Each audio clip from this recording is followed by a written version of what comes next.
back to some more Rogue Trader. When we left off, we... let's say bit off more than we could chew. How was I supposed to know they were just going to keep spawning? Let's see where we did actually leave off on our saves.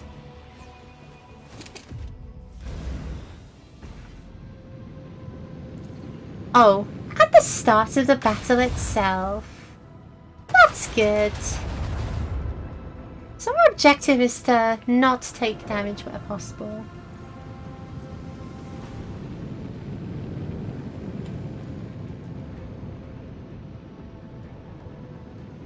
That's cool. I don't really know how to play defensively though. It's not really something I've ever tried to do.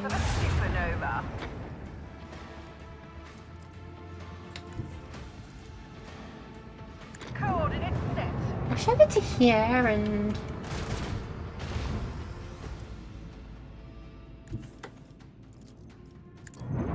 fire some more.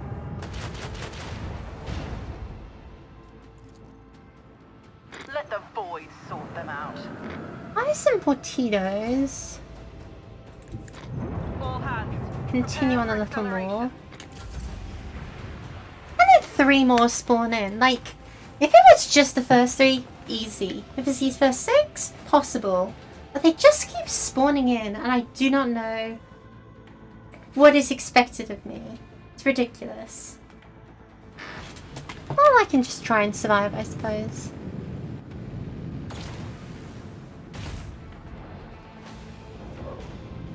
Better that than me, I'd say.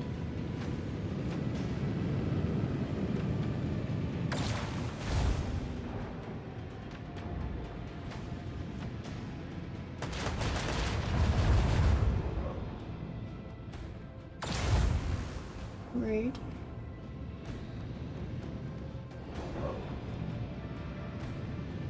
Is the neighbour still barking or is it trying to bark? I don't know. Anyway, that's going to be easy to destroy with a little bit of a mind blast.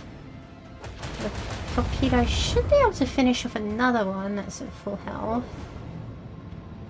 And I've just got to figure out how to deal with the rest of them. It's a tempting round target. Not anymore.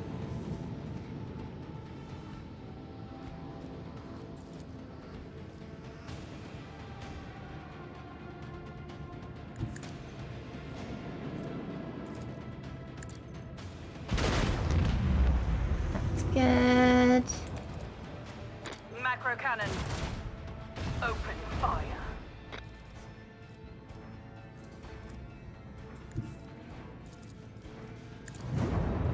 Fire. You.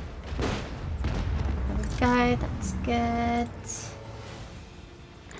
Fire at you. Torpedoes away. What does that mean?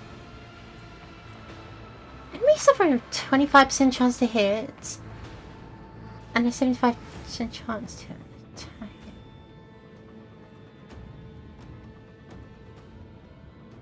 I see, so whenever they're injured, they get a defense boost, a dodge chance boost. Fair enough. I understand this. But come to think of it, no.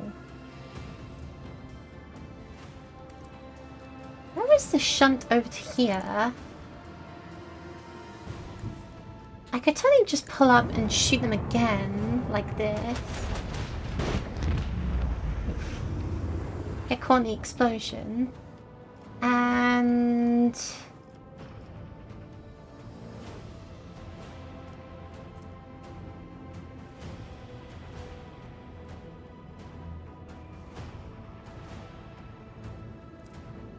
I can hide in the dust cloud for a moment. Give myself a little more defense.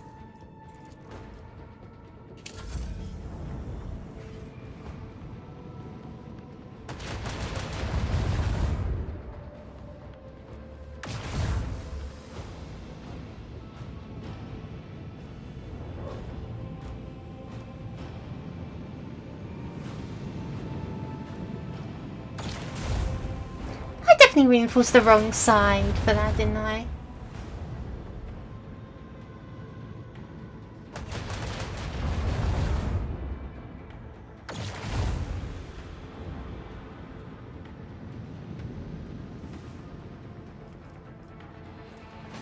New heading. Oh no, first we fire at you, expecting very little. We go here. With the force of a supernova.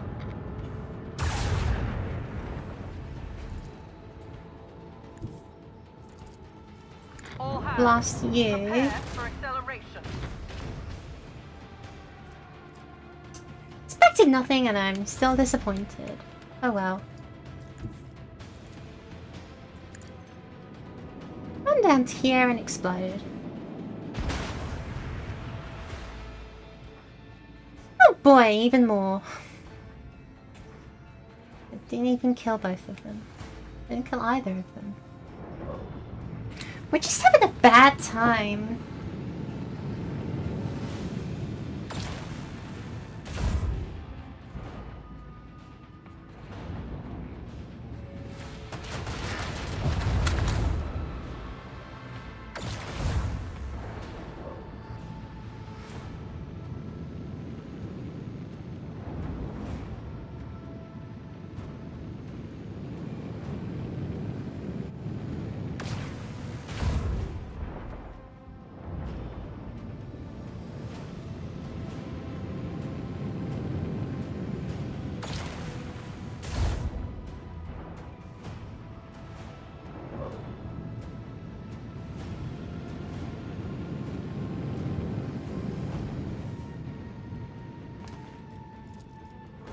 Fire at will.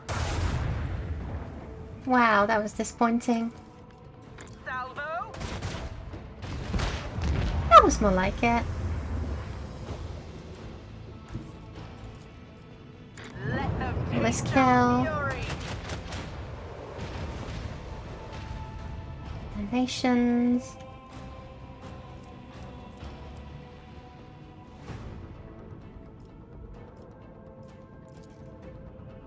Let the void sort them out.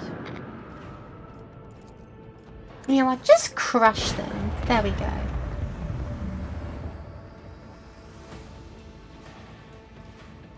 And I think I will sensibly dash away.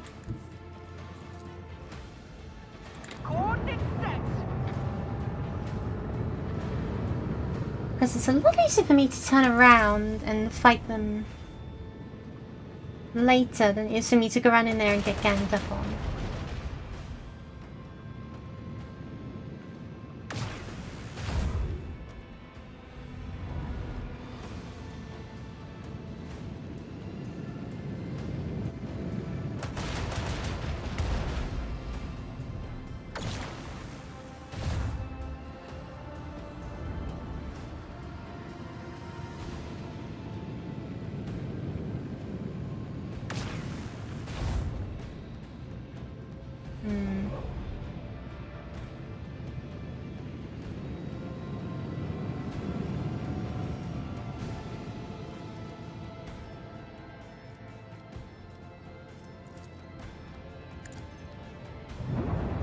Let's just swing run.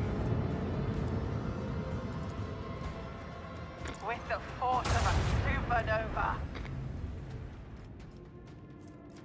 That won't do it.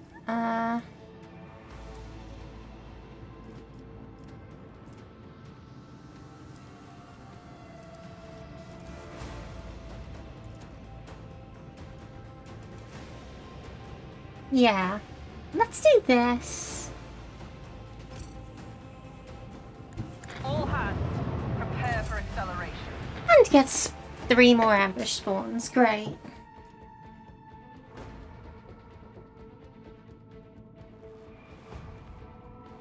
Oh yeah, new Warframe update drops. I'll have to play that after this.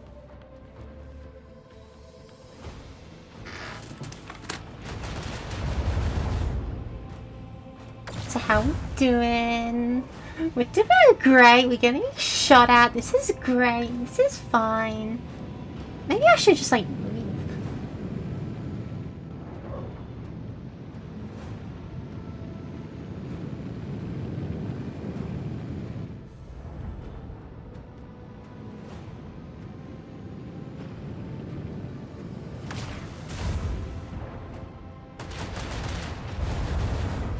Look, I'm always glad to have them hitting me from the reinforced part, but also they're chipping away at my health, and I don't appreciate that much. Oh, if I fired some missiles and order them forward, that would do something. Not.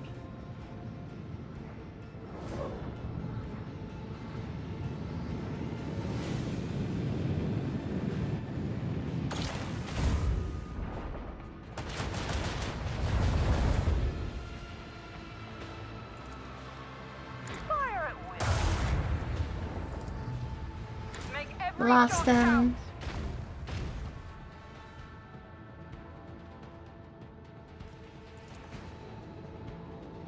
Torpedoes away.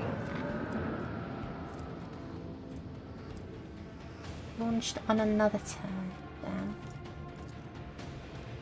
That'll be good. They know what I'm up to. Open fire. If I do this, will that blow this one up? No, almost, but no.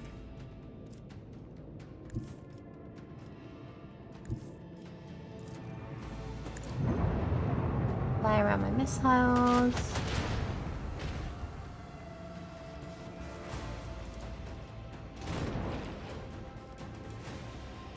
Let's increase my maneuverability a bit more. Take us in. Reinforce our rear.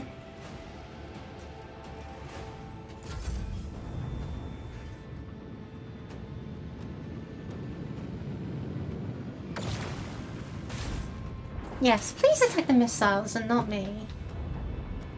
I wish I could like create a decoy. That would be such a powerful tool.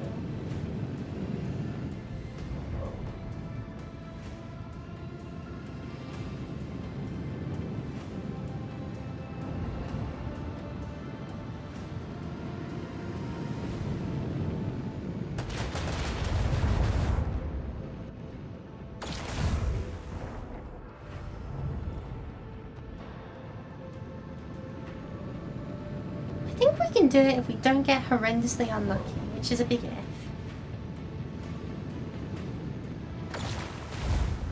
The Emperor rewards the stalwart. We'll be fine. We have hull points. We can make it through.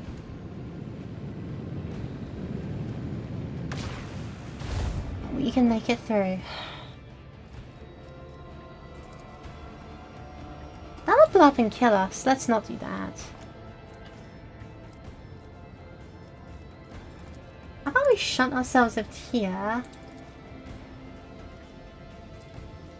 What's your range? Make Look every at shot that. count.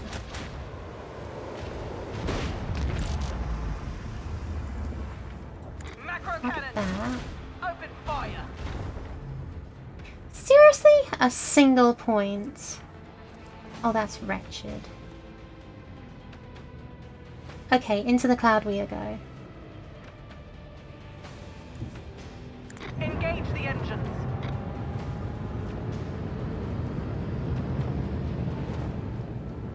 Now we just pray.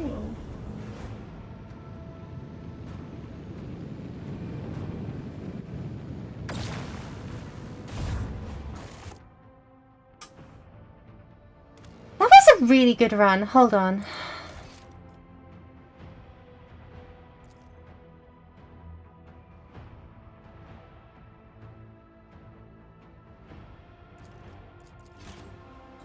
So you mean to tell me the only options I have are to fight this battle or fight this battle?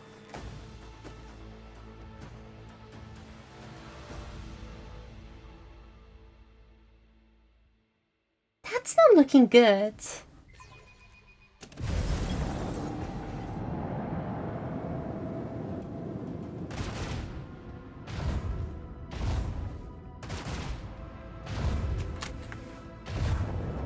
Oh, no, this was a different battle, wasn't it? Yes, okay, this time let's not go to the sector so full of Drukhari that it's fit to burst.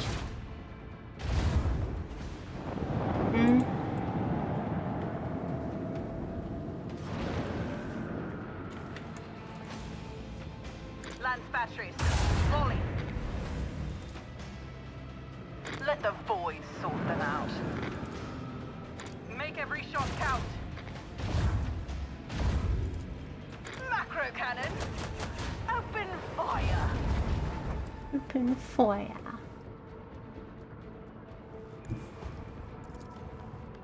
Helmsman, take us in.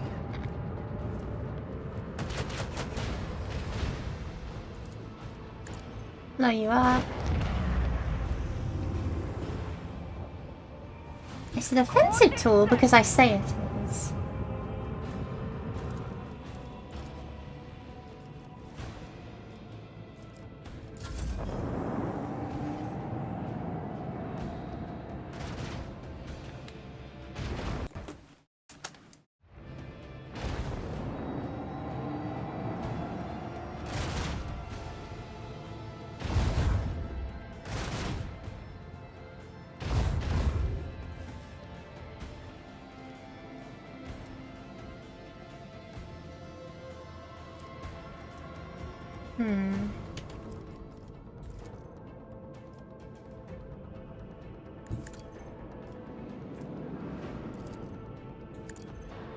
You opened those. That's a good thing. That's something removed.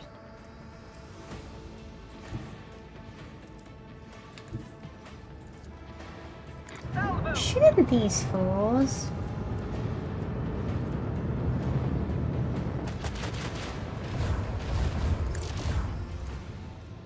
Macro cannon.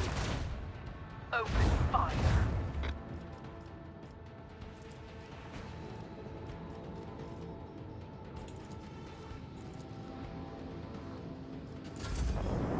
That's good. We'll do that.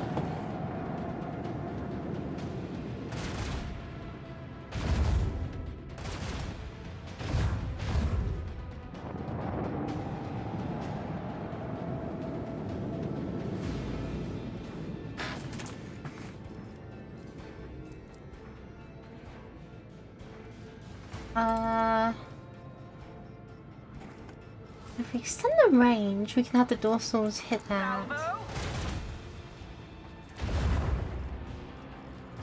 Disengage? Sure. Why do you turn around and leave? Oh no, what a shame. This probably could have been prevented. I don't know.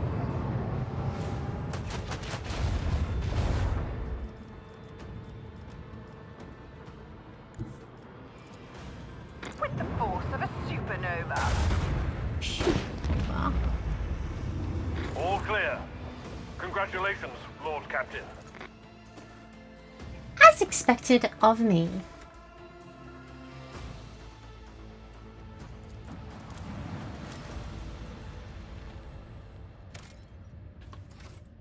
And it was all for naught.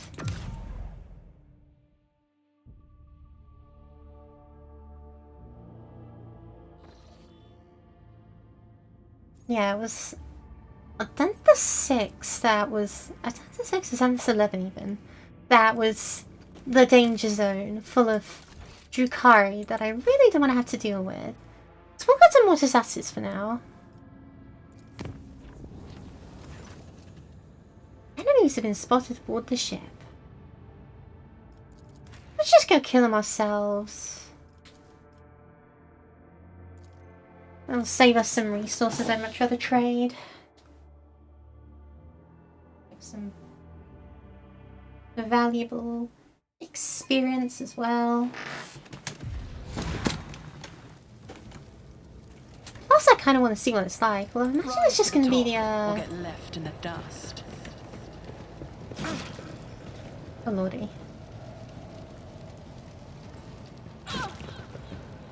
I was expecting many things, but a bloodletter? Wow, this game really does have like... That's at least 3 of the demon types. I will exterminate every Last one of you.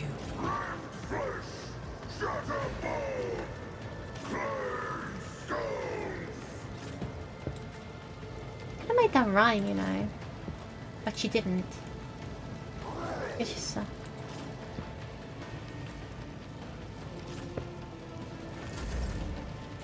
I'll begin by buffing. On it. I'll make it happen.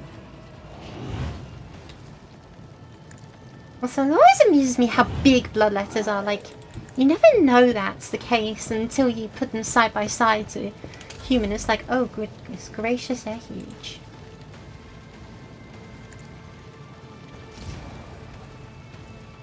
There's the 4. It's as good as done.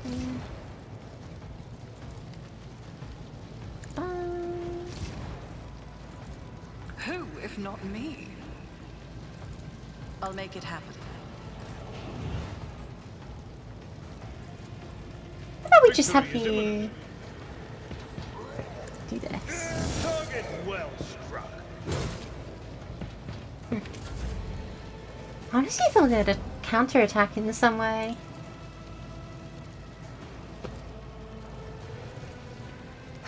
Fuck that. You cannot force me, Alantak. Fuck that.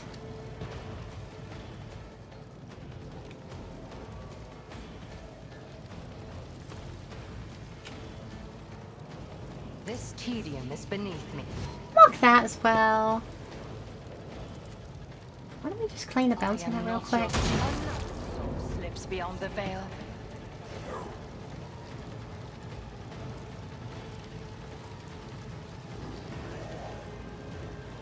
If it serves your cause.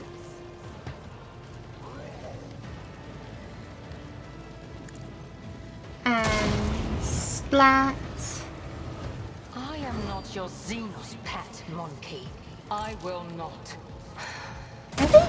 Okay, whatever. I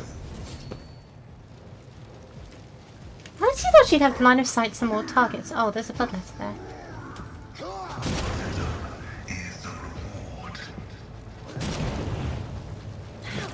Dare you? Isn't this a job Let's for show the them South? all in together. And have them gun each I am a other. navigator, not a servitor. Duty go hand in hand. Man, they really like them fire grenades, huh? I serve the ruinous.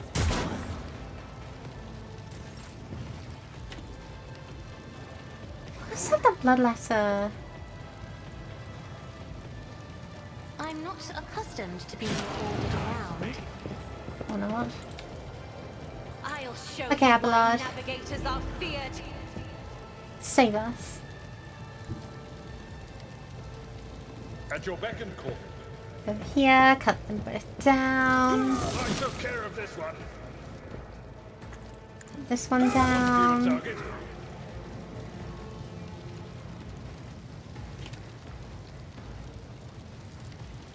Indeed.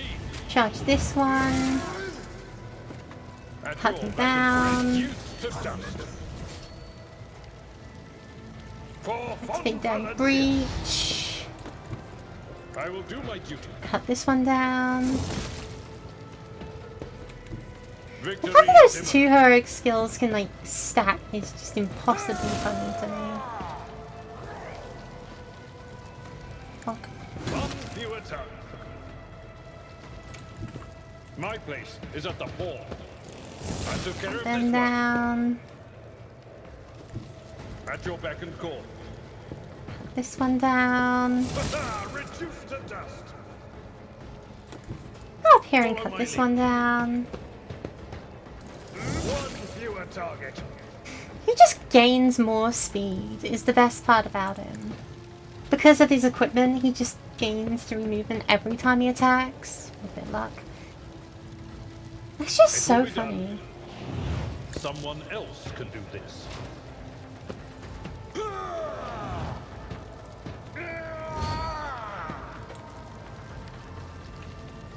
That's not the Seneschal's job.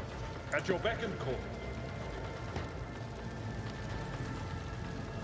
It will be done. Very good. Vengeance will be swift.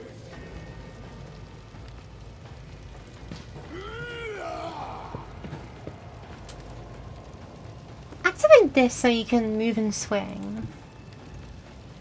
And attack. The Emperor is on our Oh, I side. probably should have been in charge. Oh well. But of course, Lord Captain.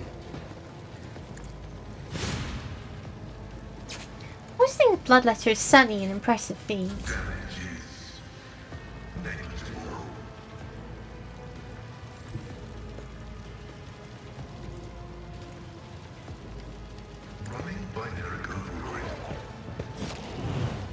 Mark that one.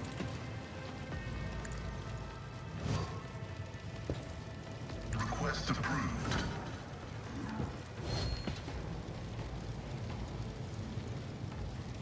The side. Zap.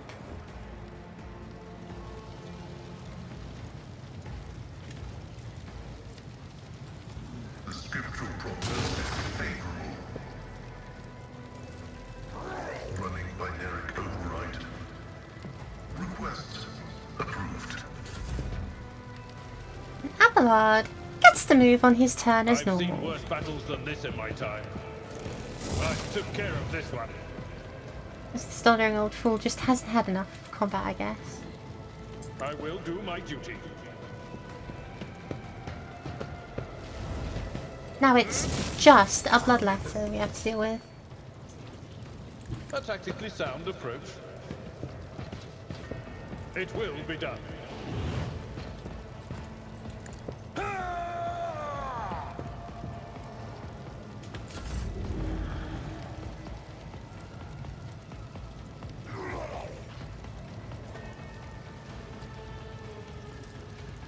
Why don't we just have Heinrichs cut this fool down? I won't object to it. The Inquisition sends their regards. Let's see to it.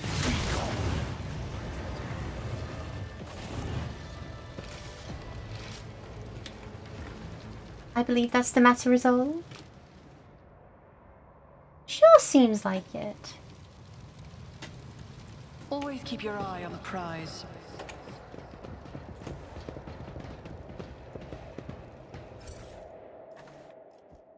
Yeah, it's just profitable to deal with it ourselves.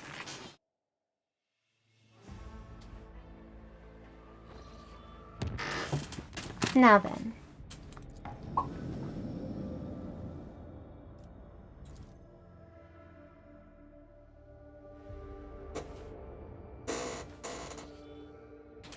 Lord Catherine, we are cross-referenced the key characteristics of the system with our nautical chart data.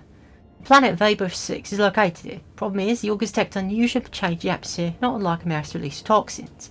Appears that something unfortunate is happening to the planet's underground storage facilities. It's impossible to land safely on the planet just now. Unknown ships cruising your system. No need for any cog to analyse it, I can decipher its temperature easy. Xenos.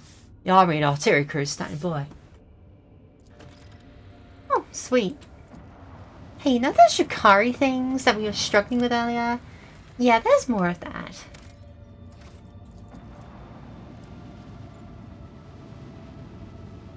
Which is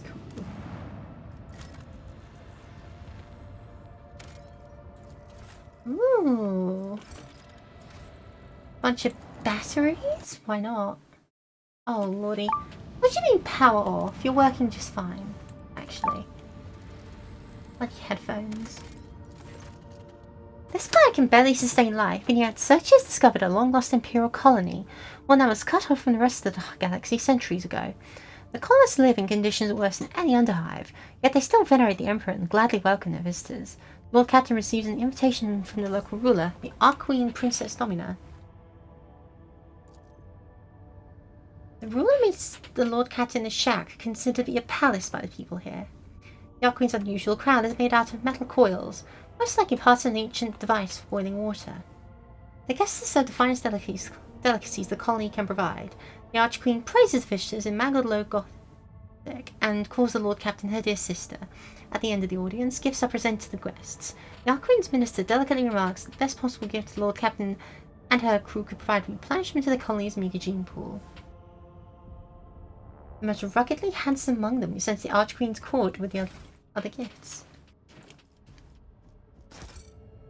The Archqueen is delighted and flattered. She hopes the Lord Captain will pay her more visits in the future. How nice. Like, if you're gonna flatter me that much, you're gonna get nice things from me. I'm sorry. Give yourself the title of Archqueen, but then call me your sister. Like, okay, girl. I guess we are sisters now. Just like that. I'll give you a couple of hunks. Why not?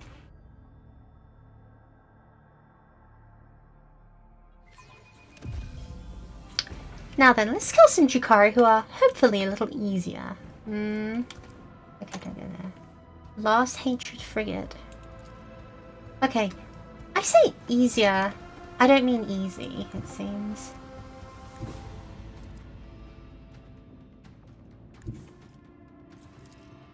Fire at will.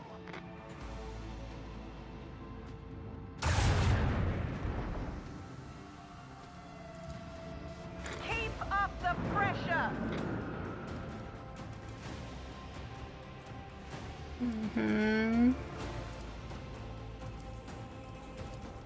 If I just turn you around with psychic powers, that should mess you up a little, right?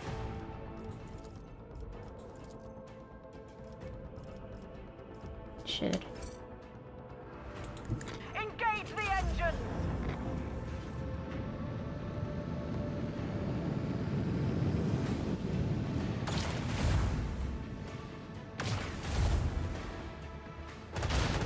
Interesting how Drukhari ship seems to not have shields, per se.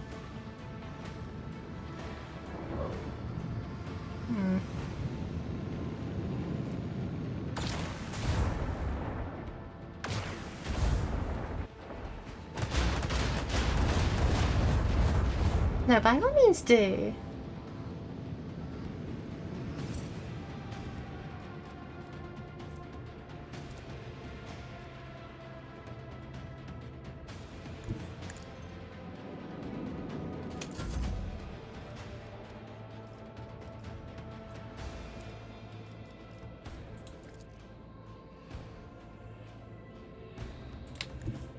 Go here and blast Lost this batteries. thing. Volley. Because honestly, I think that last Hatred Frigate is just going to kill itself. No escape pods detected. No emergency beacon detected. No survivors detected.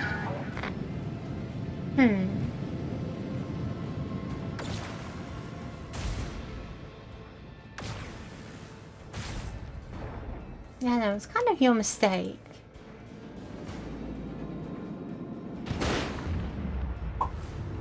Another victory for the von Valancius dynasty. Yeah, that's what I thought. Good morning, Dolly. Hello, hello. Welcome, welcome. How are we doing today? Here's their world. Swift and merciless retribution is a proper freight for many transgressors, but the Imperial permits to use the conflicts for hard labor on distant prison worlds like Fable 6. To atone for their crimes before humankind, hundreds of thousands of rogues and lowlifes toil in the mines of the Von Valancius Protectorate until death from exhaustion or some other unfortunate accident claims their forsaken souls.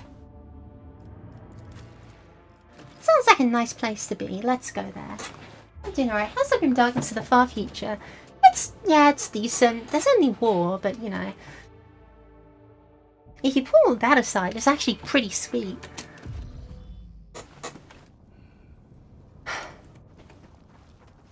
Variable 6 always was a penal Where's the world. natural players, of course. But Yes, of course. this, even the miscreants of this place do not deserve such a fate.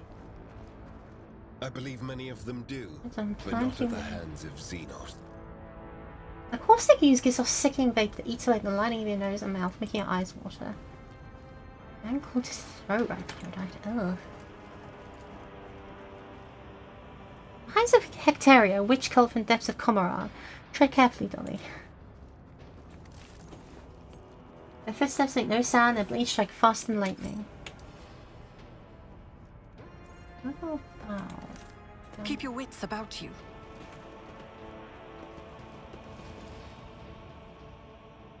I think I'll set my bladed weapons on the body. It's weird for a Drukhari to kill this much. Simple torment, this is how the dark marks the Venus is served to nourish it with its souls. Door. If there's an arena, I plan to win. And by I mean my Sinestral, because why would I ever fight for myself?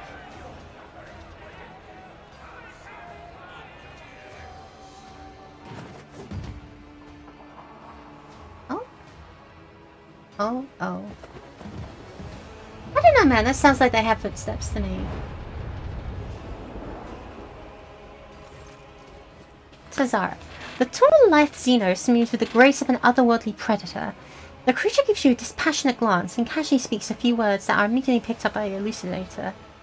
The Candace Aelith. What is this? Has one of the sisters found an amusing trinket in the ruins and saved it as a special treat for the Archon? The Xenos takes a quick look over her shoulder towards the platform, where a few more silhouettes in tar black armor can be seen. Alex narrows his eyes and gives Xenos an appraising look. The Drukhari of this breed are known as witches, Dolly. They are experts at bloodletting in the arenas and on the battlefield. However, I'm more interested in the ones skulking in the shadows. Judging by their armor, they are high-ranking representatives of Cabal, a military clique from the Drukhari Dements. It seems we have disrupted a vile performance for this distinguished guest. Who's neither? You're playing Lord on my world. And see those eyes light up with interest. The Monkai understands my speech. Ready to come by a device that can translate our language. Are you trying to impress me by appearing useful? Such words are only your bout in the ring at most. Without weapons, and soon without your skin. The humans scatter around you on the platform stare as if they've seen a ghost. The eyes of some betray their fear, others glare with bestial hatred, and yet more look up at you with hope.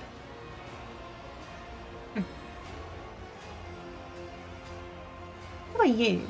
My name is known to everyone on this planet, Monkey. I am Tazara the Deliverer, Tazara the Benevolent, the one who grants respite from the choking grasp of this world. I decide who lives, who dies, and who finds new purpose for existence in Komarag and many arenas. Surely this is why you have come here? To fight for my ever-changing favour and for the privilege of being the first to be chained? Irelec chuckles haughtily. Such grandiose names for a soulless wretch who tortures the breathless and torments the powerless. Your words hint at an ability you've never possessed. Cousin, what are you doing among this rabble? What an unexpected and tantalizing surprise. I cannot wait to take you in my arms and clasp you tightly to me. Do not waste your breath on your lies. Only the faint vestiges of blood connect the Asuryani and the Dark Ones such yourself. I presume the toxic atmosphere is your doing? It could be. Perhaps my mere presence is enough to make base creatures like yourselves forget how to breathe. Are you really surprised at what happened? You wove the net right under your own feet. I merely knocked out the pin that drew it close tight around you. A couple of volleys at the seals on the underground well, and a planet, the one you had turned inside out, did the rest. I hereby declare you a Category 3 blasphemer for tampering with the sacred production cycle of this world's extractiums. The Jean Pascal's mechadendrite springs to life with a howling screech. Did your brethren finish what the planet had started? Oh, how they strived to please me and my entourage. How they slaughtered and tortured their own kin for mine and my sister's delight. How they decorated this little arena with still living monkey. Do you think all you see before you is the work of our hands? Think again.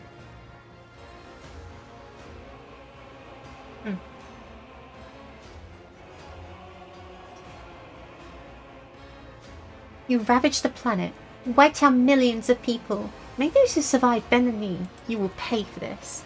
Am I not paying for our mischief already? Am I not saving the worthiest among your kin, gifting them the right to die for the delight of my brothers and sisters? What kind of abhorrent ingratitude is this? From the dusk behind the Zara comes a cry. The distant senior in the Xenos is too great for the elucidator to interpret the words, but the tone alone speaks of irritation and impatience. Looks like the spectators grew bored when the performance hit a snag. Zara raises the blade and points at you. Tell the other monkey that whoever sits your float will depart for their new home ahead of schedule, and tell them to hold nothing back. Tonight they dance at Uramis herself, the great Archon of the Cabal of the Weaving Tempest.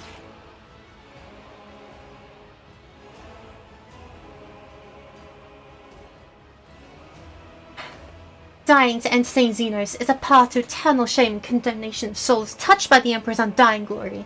Let us join our blades. We will destroy those who sought to kill you. Exhausted and defeated faces trade worried glances. The hulking brute next to you hesitates, then spits and breaks into a grin. We're gonna die anyway. Might as well do without the heretics brand. Slay the beasts! Sarah emits a furious scream and takes a step back, signaling to her companions. Xenos scum! You don't belong in this galaxy! Do not plead for swift death.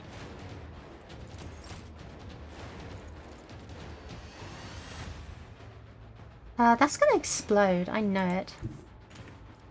Go here and let's buff our good old friend Abelard. Risk is my second nature.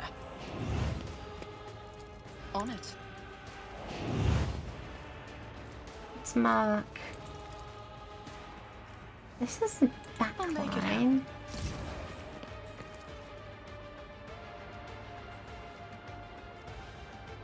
This is the rear. And how about this is the 4 for now? Mark it as a movement zone. And give a turn to Abelard. Have him move into the movement zone. Movement needs the movement strategies. Oh, they're enthralled. I don't really want to kill them. Yeah, no, they seem friendly. Let's not.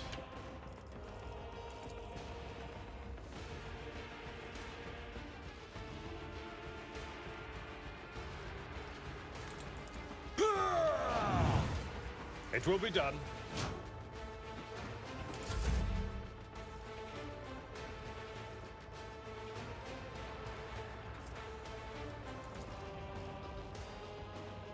I'll see to it personally.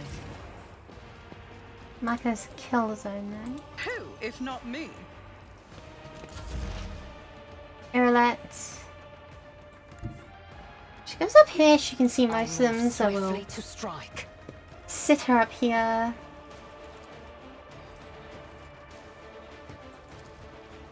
I understand your intent.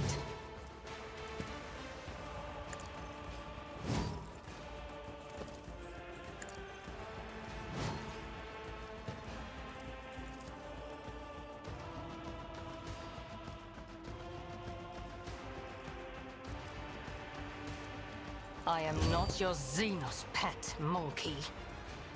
This tedium is beneath crit here, Deal yeah. death with my Splat. hands. If it serves your cause, no weakness is hidden from my sight. Bang.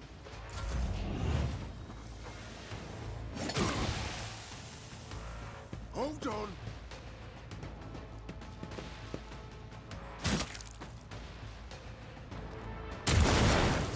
Dude, what were you thinking?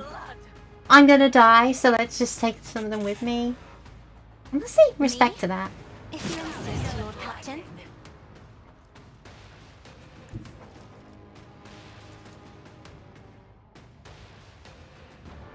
Battlefields are always drowned in scarlet. Things in anticipation.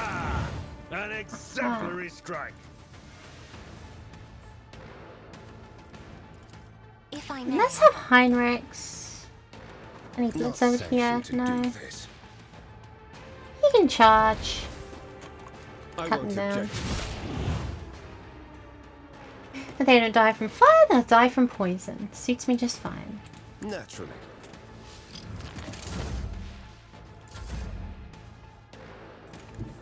Tried and tested tactics are the best ones.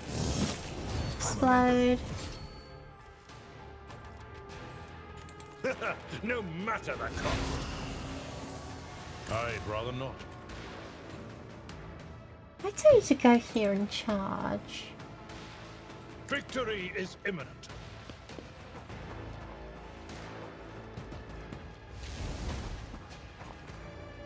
And you just get to eat them up, I suppose. It will be done.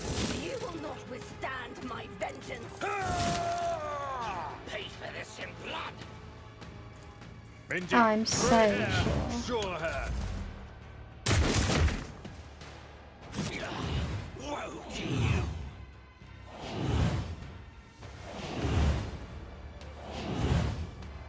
Ooh, I'm gonna take my stims. Ooh.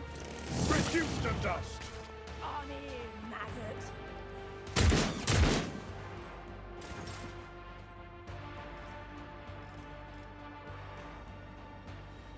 It's just the one. No, there's that one too. The Hectrix.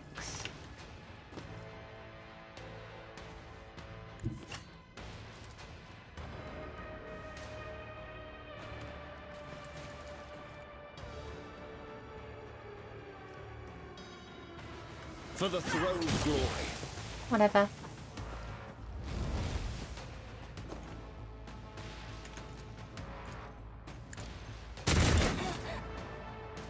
Do that. Oh wait, he can move again, can't he? I always forget about that. I won't do that. Everyone, step aside.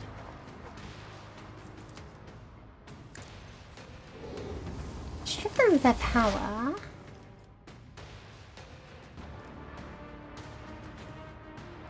And we're just gonna deal with this, which should be nice and easy.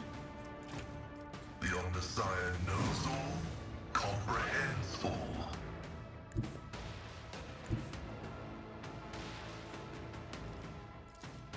The order is contrary to dogmatic protocols. Heavy is the tread of his faithful. Mark you. Request approved. Sword, I'll be marking this incident down. My vengeance.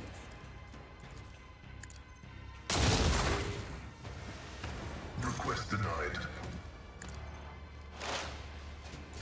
Let's get to it.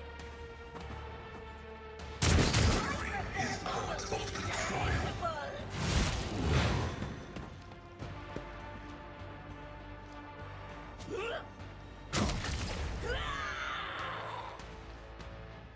Here we go. I really can't tell who they're attacking, who they're shooting at. Bonk. I bought this first. Cesara. Where is this arena? You're the monkey. Oh god. Ramirez. Rakon Mazari. Marazzi? Marazai.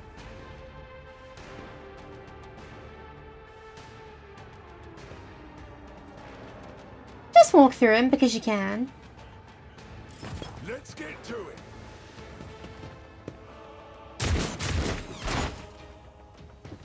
Dude, stop killing my guys. Let's make it quick.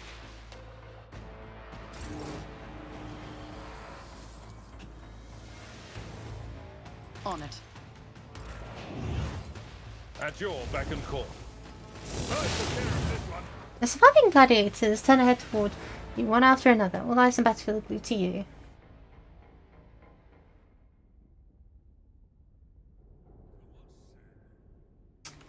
Those who fall with me get to the shuttle. As soon as we're away from here, I give orders to immediate evacuation of the remaining survivors.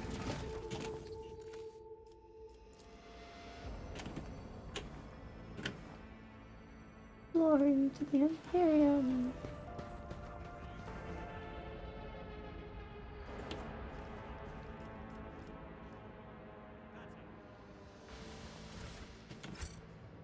I'm listening. Yeah, I'm sure we could get regaled with tales of how these guys died horribly all day long, but how about we actually do something productive? Because goodness knows there are a lot of interesting ways to die when it comes to Jakari.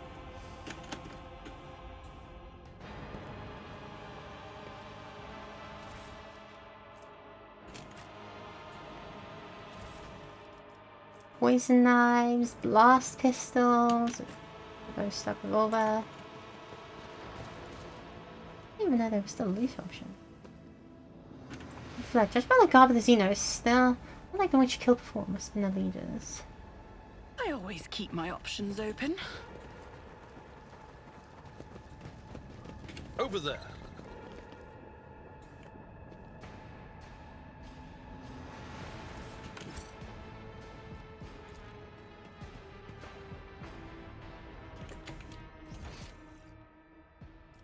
that's all that's here. Yeah. Sandbags stopping our way up here.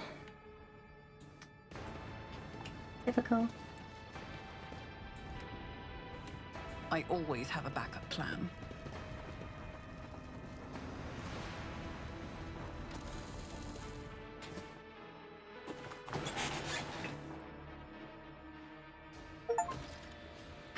The kind of the colors all in plenty is the colonies of light.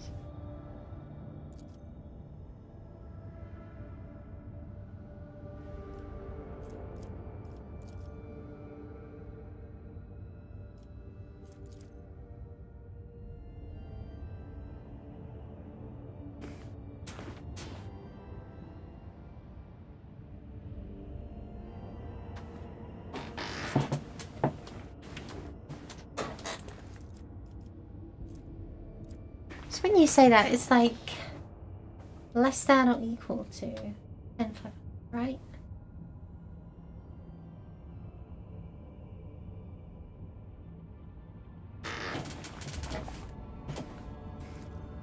So they need to like me more, and I need to be more profitable.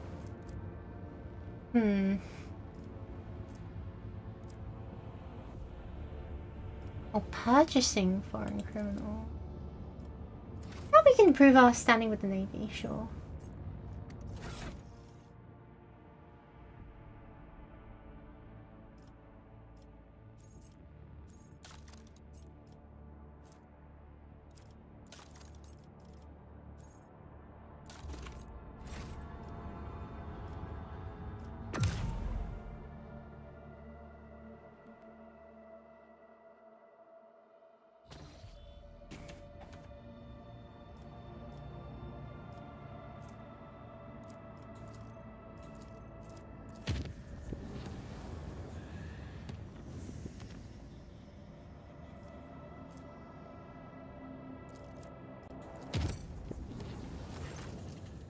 See, an astrophotographic method from region Aronto or Celio. Navigators are concerned about the fate of Cassia, who disappeared from Iraq 5. The region is requesting an update on her current status. Users are required by the possibility of personal negotiating region Catalunya affected to her house. The psycho-emotional coding in message betrays acute concern, but also contains something the astropaths have failed to put into words. If you'll excuse my forthrightedness, I feel it's necessary to tell Orcelio the truth. Otherwise, the conflict of Navis nobility is possible, which, given the current state of the Chronos expanse, will only play into the hands of the enemies of the Imperium. How did House Orcelio even learn I have Cassia? I wish I knew, Lord Captain. It's troubling indeed. Perhaps you have a spy on board, or Regent Aranto is bluffing. In either case, I believe we should respond. Navigators are extremely powerful and useful allies to have. Tell House Orcelio that Cassia is safe and the rogue trader will be honoured to meet in person. I'll see to it, Lord Captain. The astropaths will transmit your consent. Representatives of House Orcelio will be waiting on the capital word Dargonis. Receiving members of the House Navis nobility is always a delicate matter. Please make sure to discuss details of the meeting with your Chancellor upon arrival. Black eyes have materialized and slither across the walls of Crew Quarter 49. The burning orbs swirl like bubbles of fetid swamp gas, only in secluded places at first, later appearing in plain sight. Everyone subject to the glare started experiencing headaches and spells of self-flagellation. After one of the officers peeled off a portion of his own skin to fashion a makeshift eyelid for one of the funeral orbs, the section was quarantined since neither fire nor munitions to prevent more items sprouting up on the ship. The vessel was claimed only by escaping from the clutching embrace of the Sea of Souls.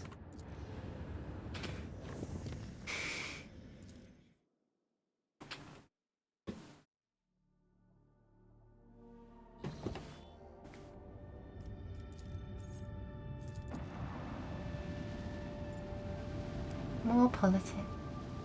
Endless run of politics. Oh, sweet.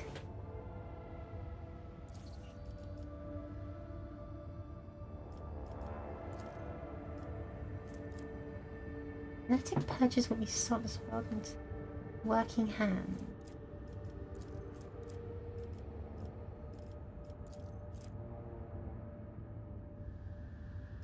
Less profitable, but more efficient.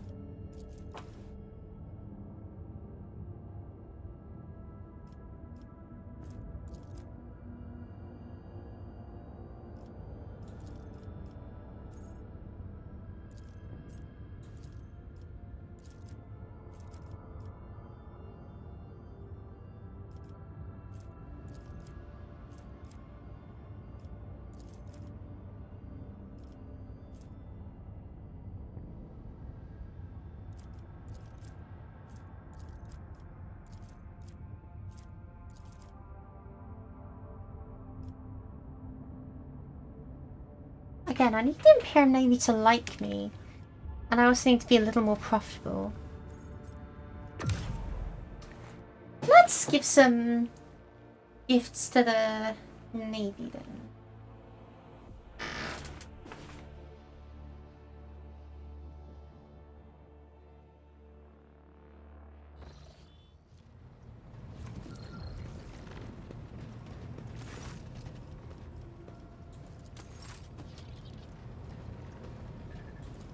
That's going to be quite a lot.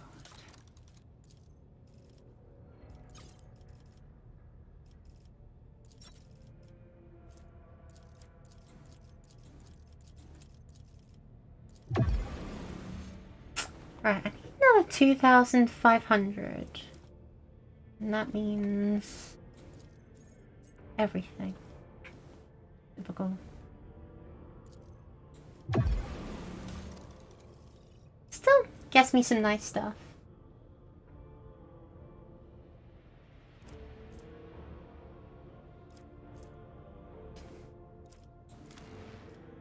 Better armor is nice.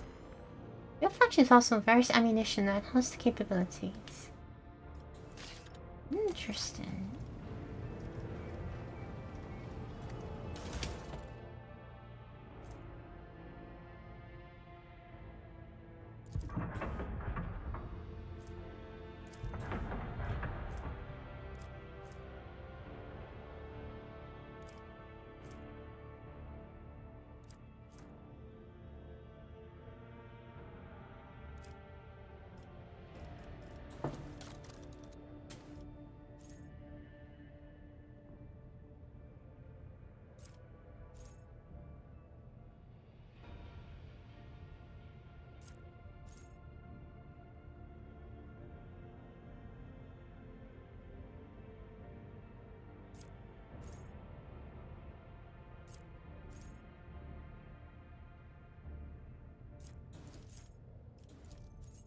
Expedition reload.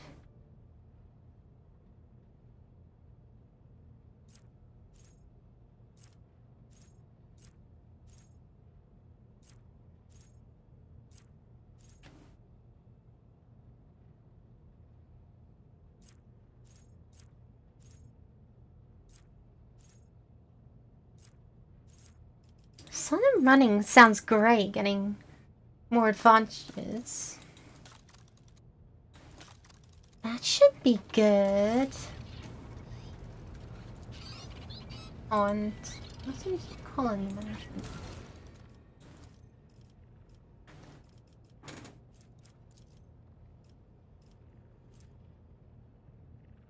Ooh. How about railway?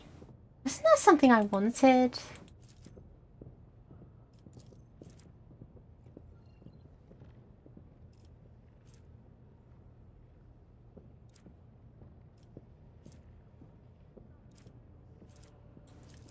Yeah, the red comics just sounds nice. And I'd like to get good tidings. Cool. Probably news arrived from Janice, your relief ship. While taking an irrigation ditch, workers found a Xeno obelisk made of an unknown material.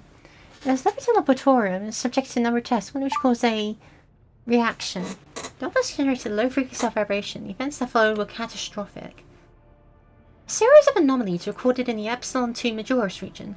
It looks like Janice itself is fighting us there. Many logistical trains have been disrupted. The only people who visit the uncontrolled territory are the wretches, fleeing deeper into the region in greater and greater numbers. The observers report strange fires in the sky night, completely imperceptible to the augurs. It seems ultra-requesters are gathering outlaws and fortune hunters an expedition in the heart of the region. They assume a price turbulent mechanism waiting there. What exactly is happening there? The vegetation demonstrated a remarkable ability for wild growth. It took the planet only 2 days to overrun the agri-complexes in the new region. Extinct species of local megafauna have been spotted in the newly formed jungle, aggressive and acting on natural cohesion. Are the wretches involved? We do not know, as if they all received a signal telling them to abandon their work and rush deep into the afflicted territory. Some were stopped by the watchmen appointed by your order. Unfortunately, about 100 still made their way into the region. Permission to advise granted. Janus's natural world is rising up. It is a lucky coincidence that the planet boasts experts who specialize both controlling and destroying life. Reports from the Major's biologist chapel make no mention of storing weapons of mass destruction, but I have no doubt they possess some. They always do. I see no reason not to let them use them against all this, whatever it is. Deployment of fortified research stations in the affected sectors is recommended. The benefits of gathering more information justifies the increased casualty rate among personnel. The wretches know more about this pest and growth than we do, something we must rectify quickly. We should capture some of these mutants and force them to cooperate. That's where you can learn what it is we're dealing with.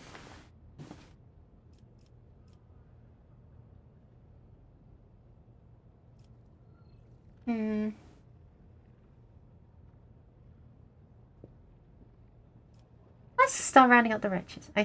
I'm spending sessions capable of forcing compliance. The affected region was isolated. Soon after the quarantine had been imposed, one of the escaped wretches emerged from the jungle and handed the wardens who met him a parcel, saying some kind of xeno artifact in the message. Accept the gifts and lead the world in peace. The wretch was thoroughly interrogated, and so were dozens of other captive mutants. What little we were able to tell was of no significant value. Most of it was nonsensical peasant superstition, although all the wretches as one claimed that if the afflicted region was left alone, it would not expand. The attestation was soon confirmed, and the neighbouring area complexes were soon returned to normal operation. Fascinating.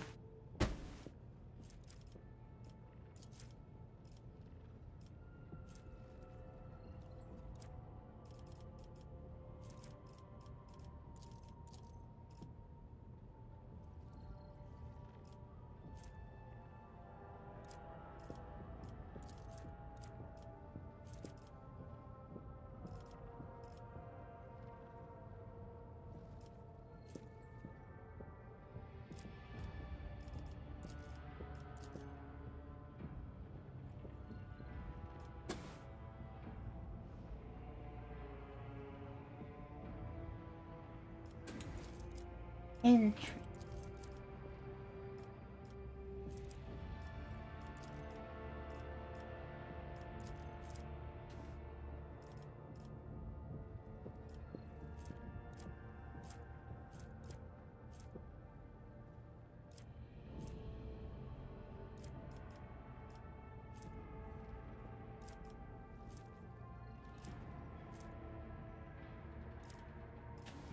That sounds profitable. Sunny is expensive, but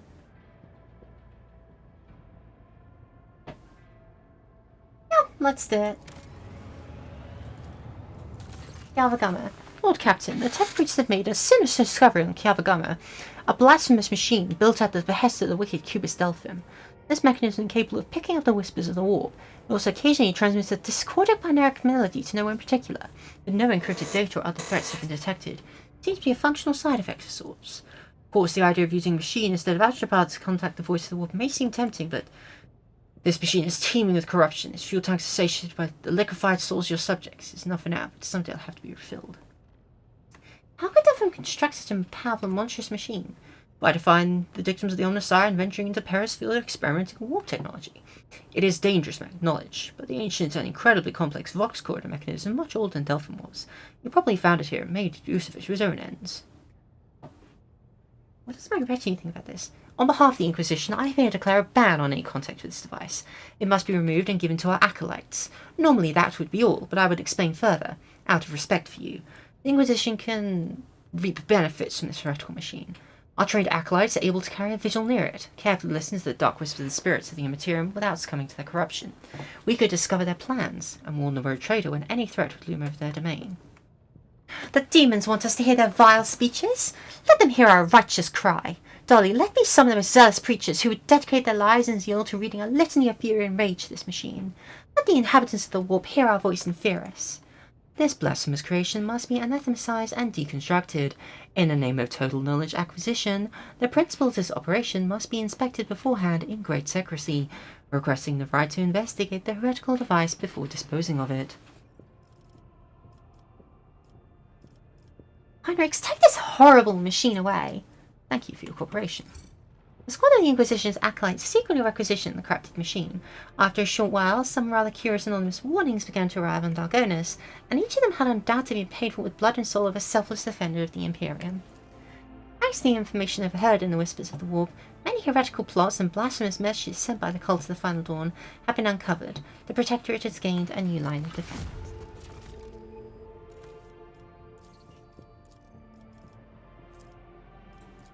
I like trade.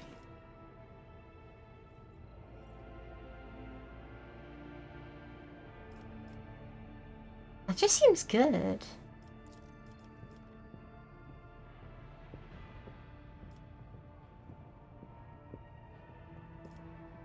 Replenishing extractums.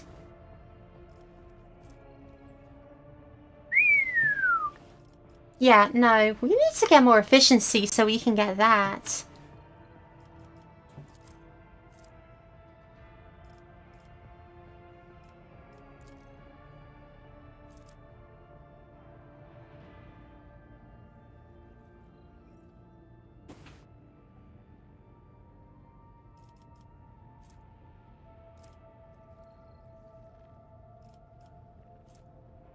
Austin tech use is nice, but I'm not really the tech user.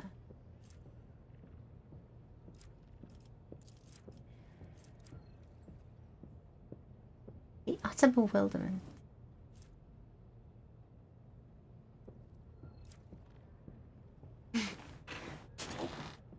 A hospice for services will provide care for out-of-order automatons to the utter bewilderment of the Adeptus Mechanicus. Plus 20 hull integrity. Let's get the trains and we can build the hospice later. Argonis, meanwhile...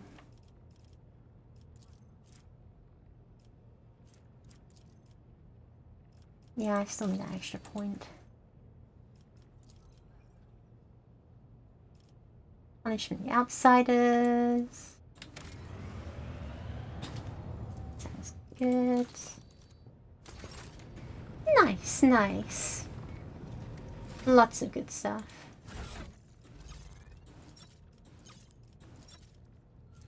Lessons of the Warp Spider. Note that where it kills an enemy or scores a critical hit, then plus 2 move points to the next turn. Oh.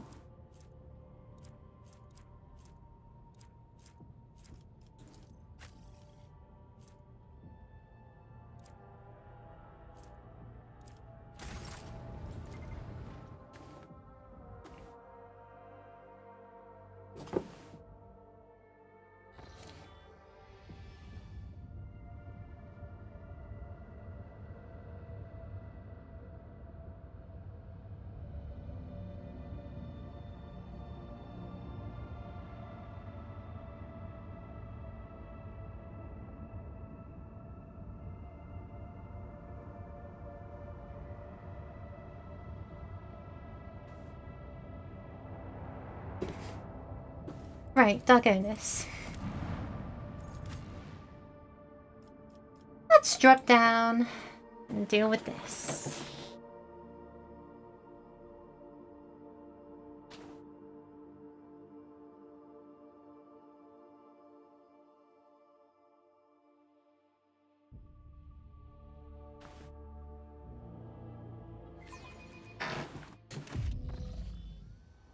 Welcome with me, yes, yes. Praise me more, I deserve it. Why does it say there's loot over here? I don't need it. Oh, I chucked a coin in here and I got some stuff from it. That's cute.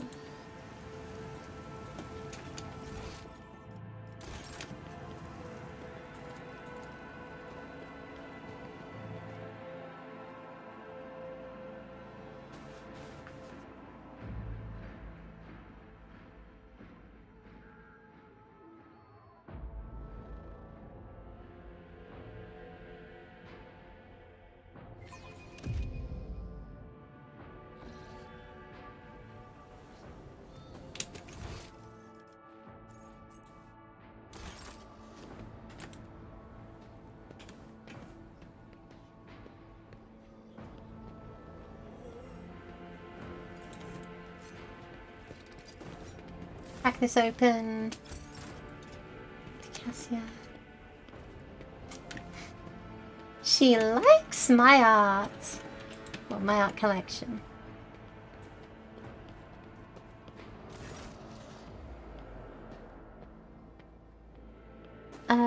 What about the music in Navigator's house solo? Convention music focuses on the data ahead. Allow me to report. The assumed Navigator's house solo have taken residence in the guest stage and are waiting a meeting with you. How would you like to receive them? Let's make some nice, oh, my profit. Yes, let's talk to them.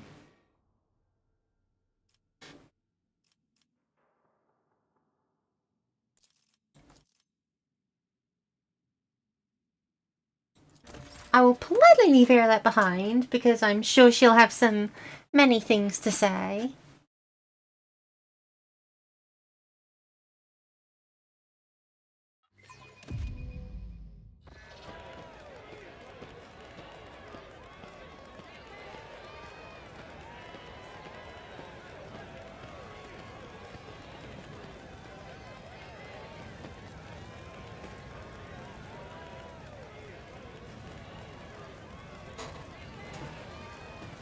Welcome to my crib. Well, I've got the banners of House of Celio welcoming. That's nice.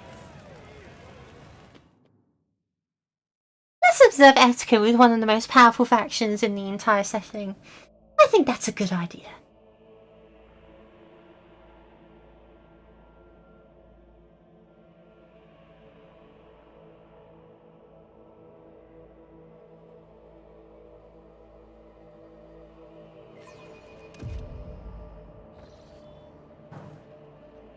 The same representatives and various nobility arrived at the rogue traders' court. The region Great House of Celio are on tour, Celio.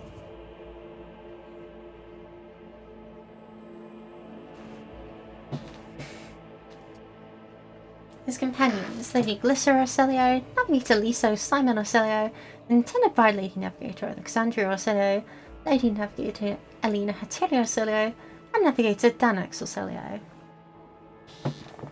Goodness. The whole family's here.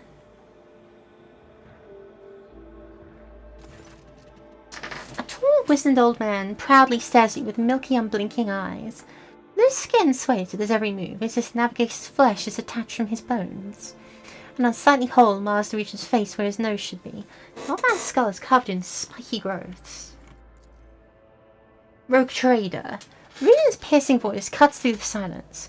On behalf of House Celio, we would like to express our immense satisfaction at this meeting, and our gratitude for the warm welcome. It pleases us to know there are still ladies in the Cronus Expanse who observe etiquette and the traditions of hospitality. And yet this is not why we are here. Our Grace is obliged to note how much the Rogue Trader has done for House Celio by protecting its beloved child, waited for many turns to behold her radiant visage. Regent shifts his unblinking gaze to Cassia. Come now, child. There is much we need to discuss. Cassia says her sword, then stops and looks at you.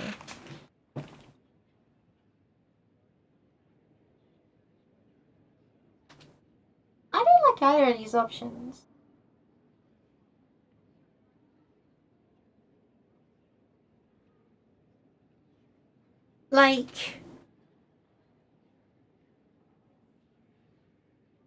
Nah, I believe in it. Not bloodstone.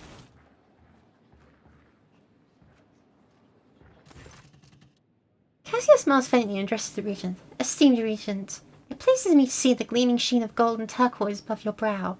It is thanks to the efforts of the rogue trader I stand here today, and there is so much I want to tell you. What is it you desire to hear most? We know what has happened at the station, child. Your connection to the Atlas has grown so strong, we felt the turmoil in your soul, and the events that transpired have shaken us. House Celio is deeply grateful to the rogue trader for the destruction of the saboteurs, and we're willing to reciprocate such a magnanimous gesture. We trust that a treaty of friendship and alliance underpinned by the transfer of several artifacts of exceeding rarity will suffice. Now come, child, it is time we depart for your new home so we finish what we started. Esteemed Regent, perhaps I could continue my education while still accompanying the rogue trader on her travels. Just imagine how much I could learn beyond the bounds of... Cassia, I would be honoured if you decide to stay. Unthinkable.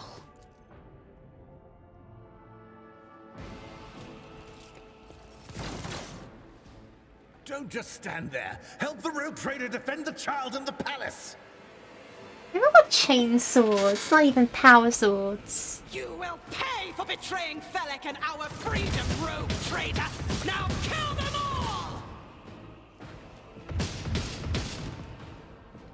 I'll make an example out of you! You dare cross the faithful.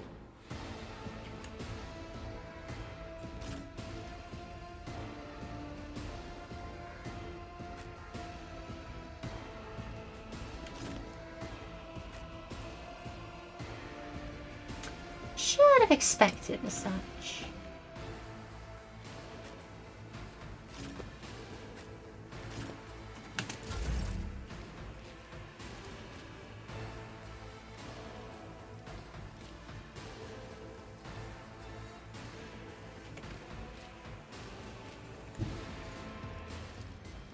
I'll make it happen. Abelard, kindly do your duty. I refuse. It's as good as done.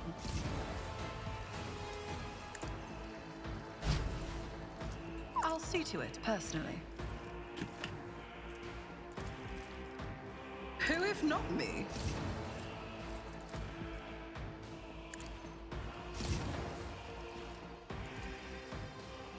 I won't stand for it.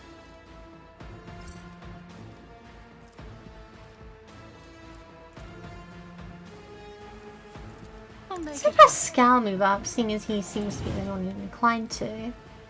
The scriptural prognosis is favorable. My vow is to serve. The Omnissiah knows all, comprehends all.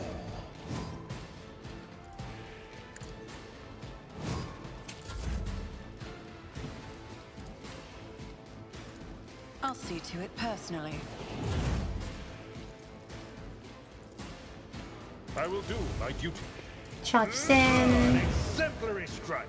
There's nothing. That's great. 'Cause for some reason they blinded Victory her. is imminent. She blinded us.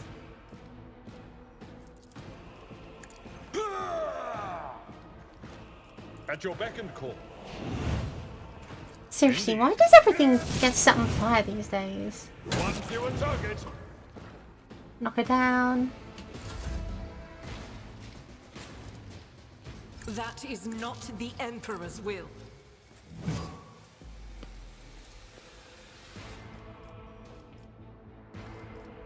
The way characters say no in this game is always... Faith without deeds is worthless. Can you seriously not shoot from there? Oh my god. As the Emperor commands, I act. I'll do it.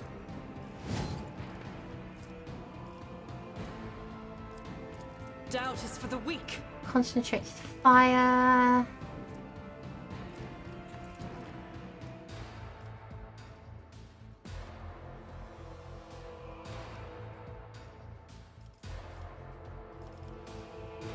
As the Emperor commands. Yeah, that's alright. Yeah, we take those. I must not falter.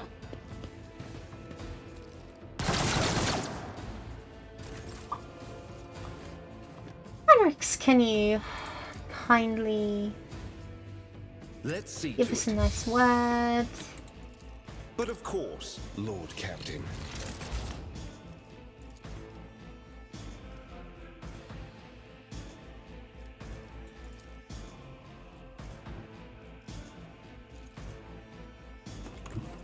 I need a foothold. Go here, Splat.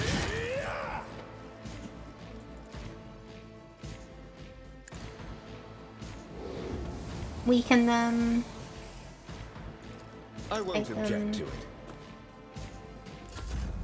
High momentum. And Cassia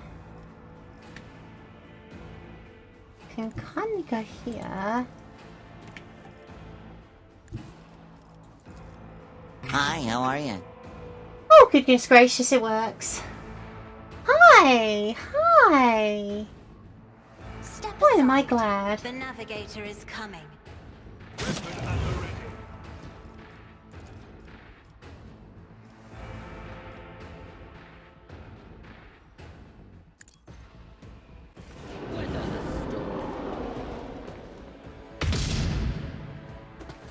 SpongeBob jump scare. Yeah, no, I got it working, you know, that's the most important thing. It's working, and that's the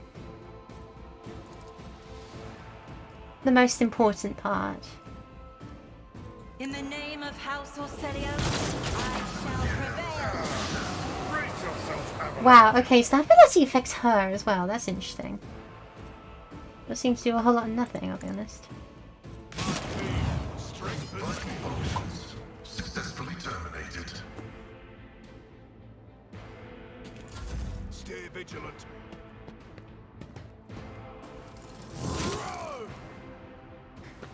Yeah. By the way, hi Sparky. Sorry, did I not say that already? Hi. Hope you're having a good day. I'm having a good day.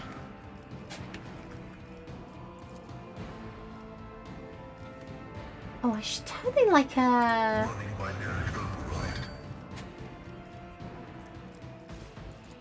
shoot your electric arm. Miss entirely. Love it when that happens. My competences are not that universal.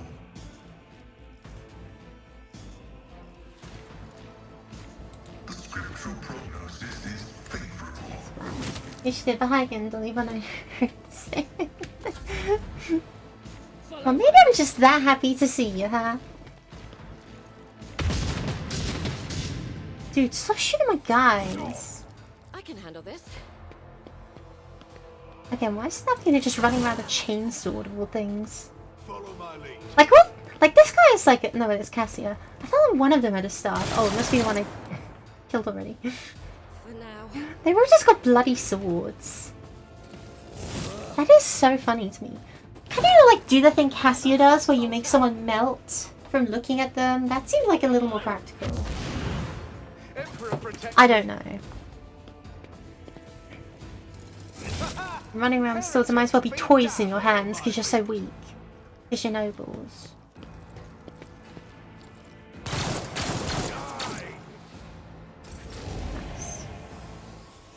My gut tells me it's a bad idea.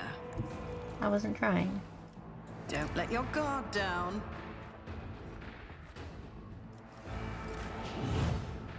Abelard, charge this fool.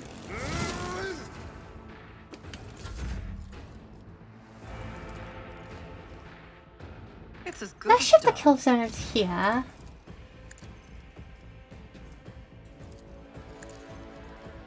It's just such a powerful combination of abilities. Funny. I'll see to it personally.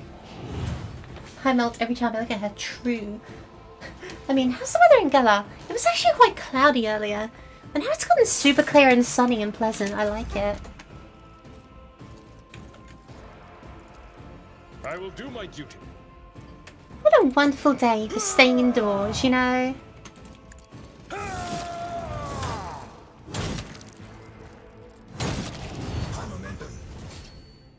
Someone parry when enemy attacks you, combined with the automatically attack enemy.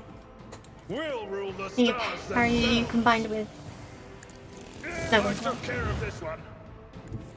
enemies must attack you back, combined with the counter attack. That's it. So I just like play tennis with the enemy's weapons, and I win every time.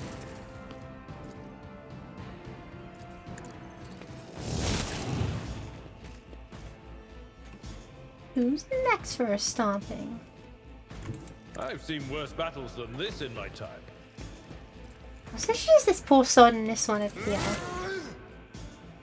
He was almost certainly gonna die.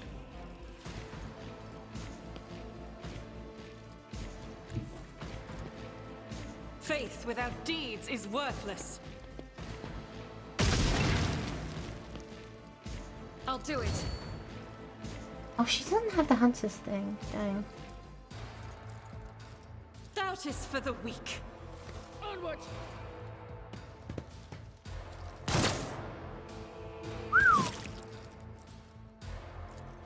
For the throne, your reckoning is due. Naturally. More trouble than it's worth.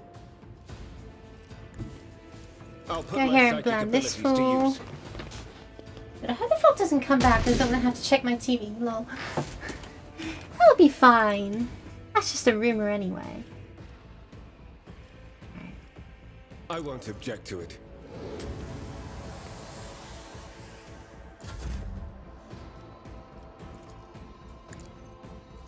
An exemplary strike. Isn't this a job Melt. for the serfs? Cool. Only a few guards of no import died. And this one got beaten. Had the snot beaten out of them by a shield. Oh, no. So, would you like to tell me what's going on? Mercy. Lady Navigator covers her face with her disfigured scaly hands, each with an extra finger and conjoined phalangeal bones. Her clothes are covered in sticky blood. Are covered in blood. Most of that to your servants, and several unexploded bolts are sticking out of her chest plate. Wow, really? Damn, that's lucky. Rogue trader, whether on purpose or out of ignorance, you are harbouring a monster that is cunningly pretending to be an innocent maid. Spare me and I, Alina Hatero will swear to tell you the whole truth about the madness that is devouring House Orsero like a malignant tumour. Do not let the regent deceive you with honeyed lied, lest the cursed child ruin your protector as well. You see rage and despair in Lady Navigator's face, but neither is directed at you. Your fate will be decided during the trial, Lady Alina. I will hear what you wish to tell me, and give you a lenience, rogue trader.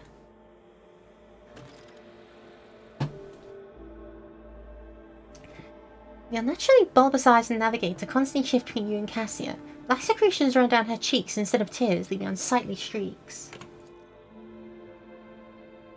I, Alina Hatero of House Orsero, swear to tell the rogue trader nothing but the truth. May the God Emperor be my witness.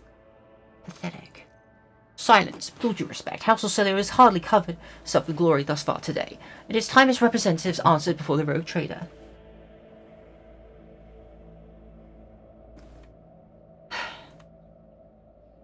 Lady Alina, what do you have to say in your defense?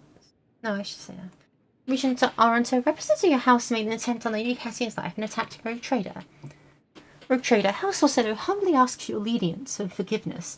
We could not even imagine these vile rats would be scurrying among our ranks.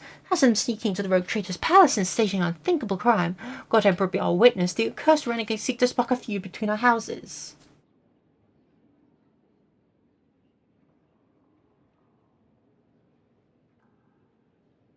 How do I know your words are not just another trap? We're ready to tell you anything we know so this misunderstanding can be remedied as quickly as possible. Tell me about the renegades. They are madmen who seek to destroy the centuries-old traditions of our great house, so carefully nurtured by the previous Novita Tisiphone Orsellio. They deem the century of her rule a tyranny, and our most sacred relic a curse that must be destroyed. Fools! If the Atlas were to be destroyed, the whole house of Orsellio would follow it into oblivion. Why do the renegades seek to destroy the house's relic?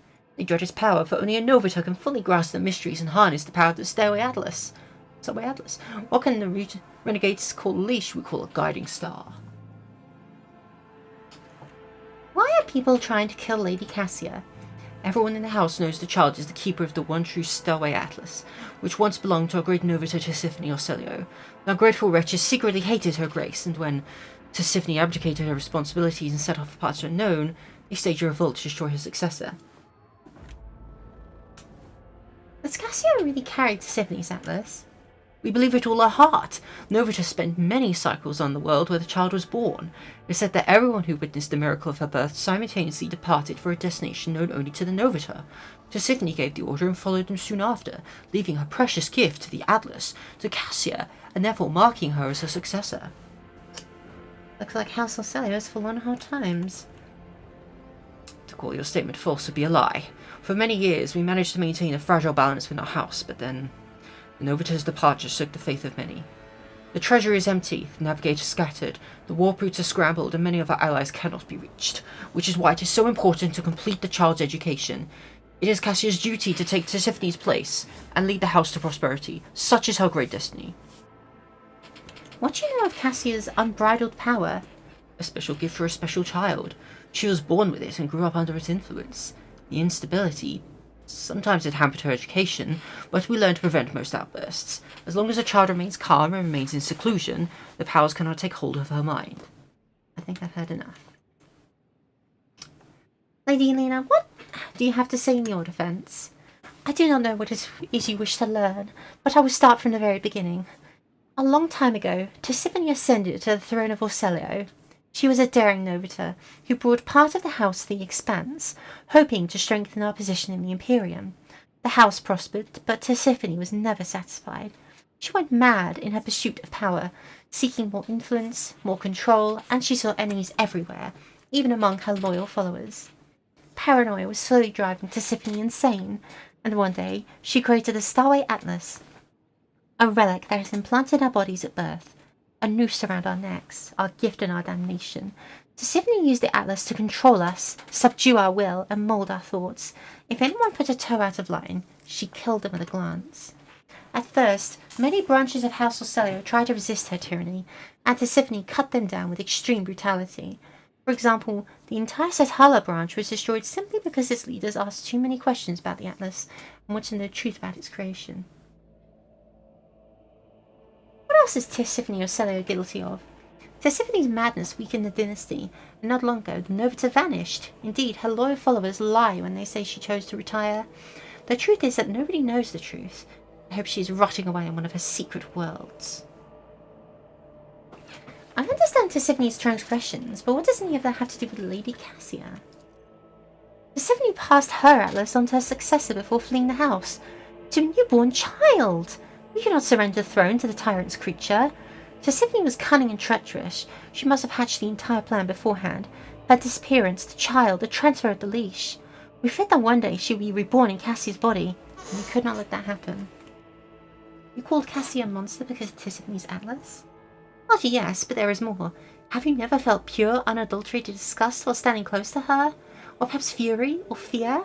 Who but a monster would manipulate the minds and feelings of others? Even more so than Tisiphone herself did. No, mostly I just feel happy.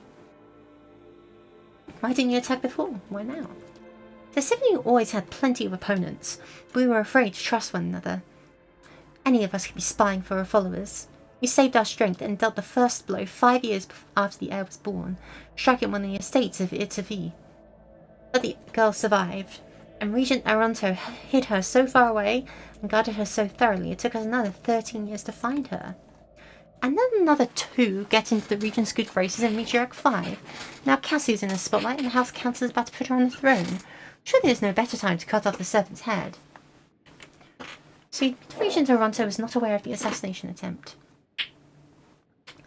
Regent Aronto is guilty of mass killings, intimidation, inhuman torture, abetting Tisiphone, and raising her heir. His crimes are many, but this is not among them. I'd love to see his head on a chopping block, but honor prohibits me from slandering him in a trial before the Rogue Trader. The Rogue Trader now knows about the Regent's atrocities and the girl's corruption. I hope I succeeded in warning you about the danger lurking in Cassia Orselio.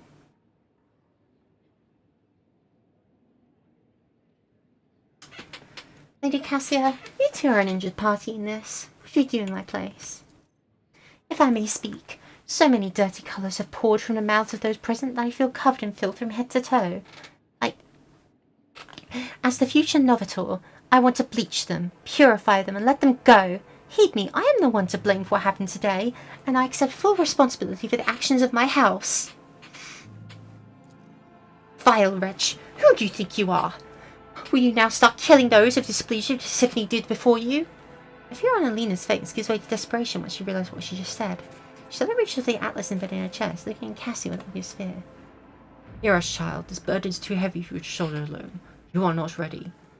I implore you, to settle this conflict, I offer the Rogue Trader a 100-year contract with House Orselio, committing us to charting the shortest and safest routes for the Von Valentia's protectorate within the Cronus Expanse.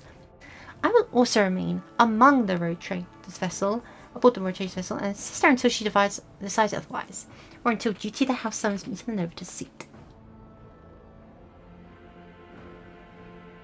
What are you going to do to Lady Alina? The esteemed regent will put Lady Alina and her people in one of our family jails. She's a House Orselio navigator after all. There is no need for our precious blood to be spilt. Fidelina stares at Cassie incredulously with bulging eyes but remains silent. Unrestfully he crosses the spot where Atlas is embedded. I accept your offer, Lady Cassia. Cassia smiles. You've never seen her so open or radiant. Thank you, Dolly. I mean, Rogue Trader.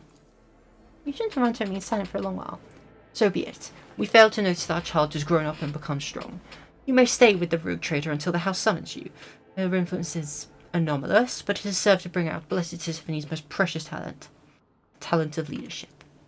Rogue Trader, we are now bound by the terms of the contract. Your representatives may contact House Ocello at any time, and we will respond. And one more thing. Protect the child like the apple of your eye. Remember you have the future Novator of Navis Nobility House aboard your vessel. Trust me, I already do. Not that she needs it, because she can regenerate like a Wolverine, but...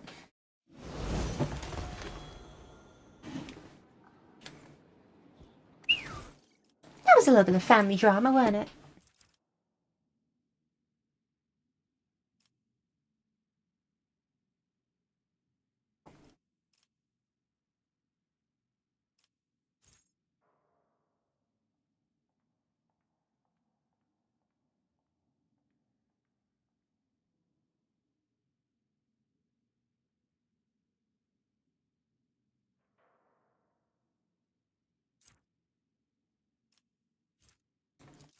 Yeah, sure, but no, actually, I kind of want to be off it.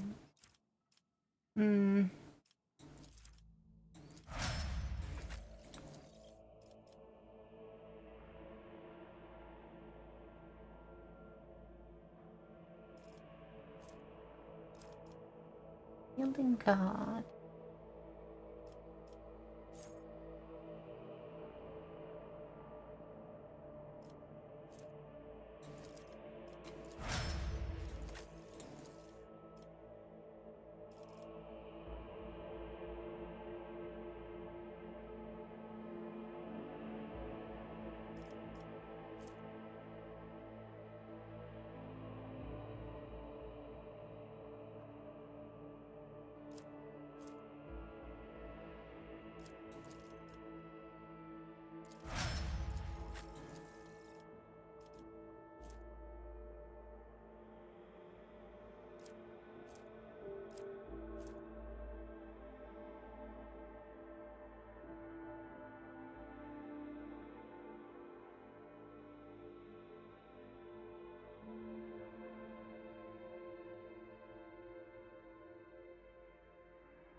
Yeah, that sounds great.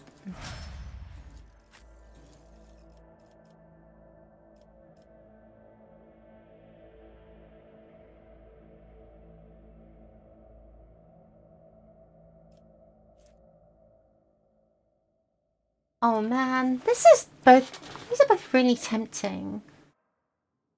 No, I think any superiority and that means he can shoot and sword. He's still got his other abilities, so he can still move a little and charge. I think that's fine. I think he's mobile enough.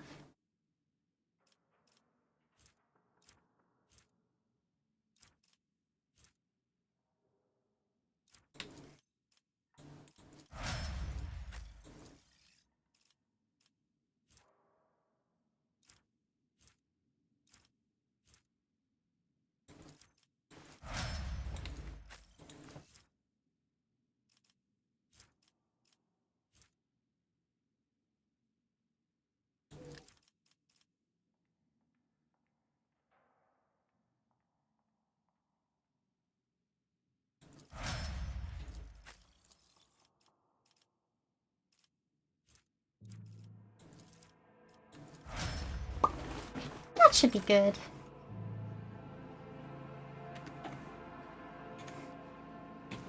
What's next on the to-do list?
Good.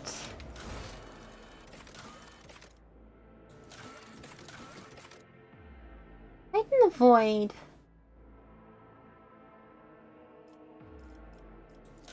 It can work now.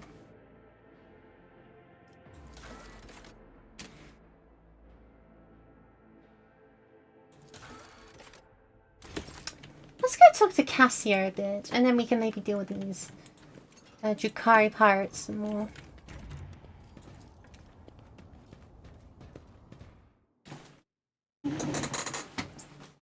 That's reading. I was going to squint at the screen either. Honestly, yeah, kinda.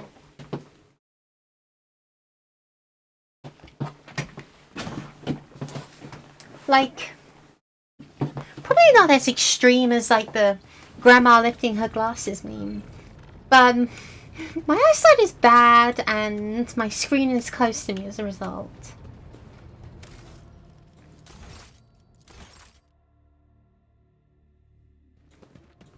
It is so fortunate you have come. I admit I was seeking you out myself. After the events on Dargonus, it felt like an anthracite grey mantle had dropped on my shoulders. I spent a long time thinking about our very first meeting and what happened next. I cannot wait to shake off this dreary color. Oh, it would be my pleasure. It was very naive of me to follow in the footsteps of the man who raised me in a gilded cage. And I was deaf to the needs of my own house. But you opened my eyes. As the future Novateur, I must gain wisdom to restore House Orselio to its former glory, no matter the cost. Thank you. It will be an honor to keep guiding your vessel through the Sea of Souls, for as long as the needs of our dynasties are aligned. That's cool. Hey, do you want this ring, by the way? I just picked it up from somewhere. You will hear no objection from me, Lord Captain. You don't mention the Starway Atlas when we met. I would never reveal this secret to an outsider. But you have come to my aid more than once already. The Starway Atlas is a sacred artifact of House Orselio. It helps our navigators chart a course through the warp. This crystal, I mean, the Atlas, has been inside me for as long as I can remember, giving me strength. But the others... I noticed the renegades in the palace were choked by ashen ghosts of despair when we met face to face. I swear the ghosts were reaching for their atlases. The Atlas is some kind of crystal that's planted to navigate House Orselio at birth. But my Atlas is much more powerful than the others. It's the Atlas of Tisiphone herself. That is what people have whispered behind my back my whole life, although no one knew for certain. But I always suspected. I simply did not wish to admit it to myself. Sun navigating a house fairly Atlas's powers. Certain navigators in my house have tried to kill me more than once.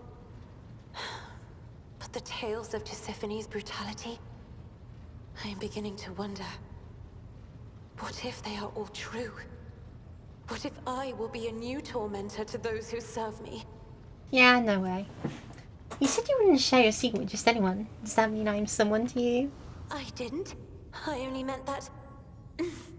I am at ease in your company.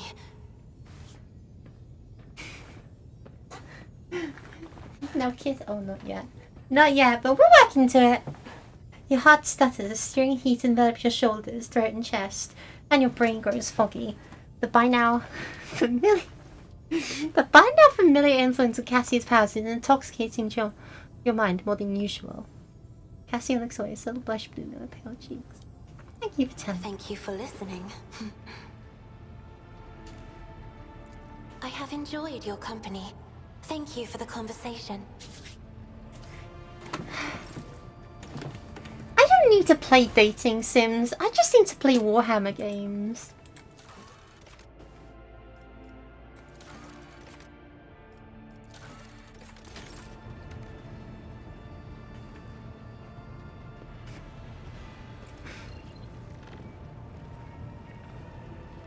She's just so cute. It's unfair.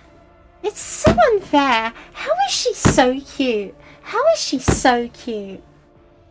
How does she do this to me every time?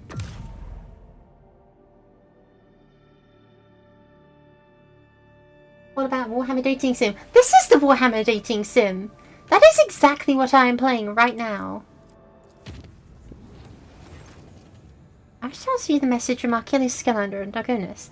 He collects the data of the incursion on Vebus 6, including members of the Xenos, mention the Xenos leaders. Or is there a difference identify their enemies to humanity so their location can be determined? Master Scalander is also reporting that Drukhari are getting ready for more attacks on your territory. Information about his aides continues to arrive, and Achilles will personally report to you the moment the target for the upcoming raid becomes clear. Drukhari excel at catching their opponents off guard, and there will be little time to mount a response. According to Master Scalander, your personal participation in defence will be the best strategy, given the circumstances. Lord Captain, this is Master Elmson Ravor. The crew's grumbling again, but they've got the right reason this time. Our analytics system is going totally bonkers. Red robes, the tech priests are blaming their anger on the machine spirits. Allegedly, this is how they profess their pleasure of the crew not being worshipful. We have largely managed to stabilise the output of the augers and the auspexes across the ship, but you should know there's something awfully sketchy about machines these days. I can confirm, Lord Captain. The vessel's analytics systems were behaving incorrectly for a time. The cogitators cannot produce statistical data, and displayed numerous numeric combinations instead. The augers failed to correctly analyse matter and mistook solids for liquids and vice versa. Thanks to the tech priest's efforts, standard operation of the ship's mechanisms has been restored. I'm still registering sporadic reports of similar malfunctions, but we should now be able to handle them. That's probably fine.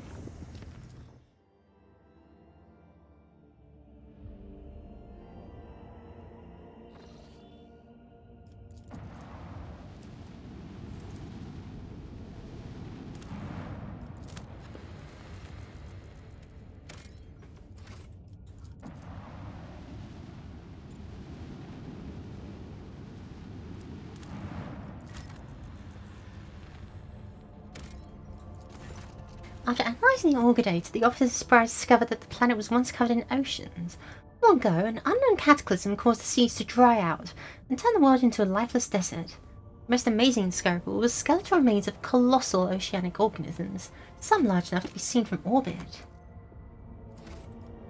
Dang, that's crazy. Thank you so much! Oh, thank you very much. I don't know what the difference is between a follower and a sub in Twitch, to be honest, but it's a good thing, I'm sure.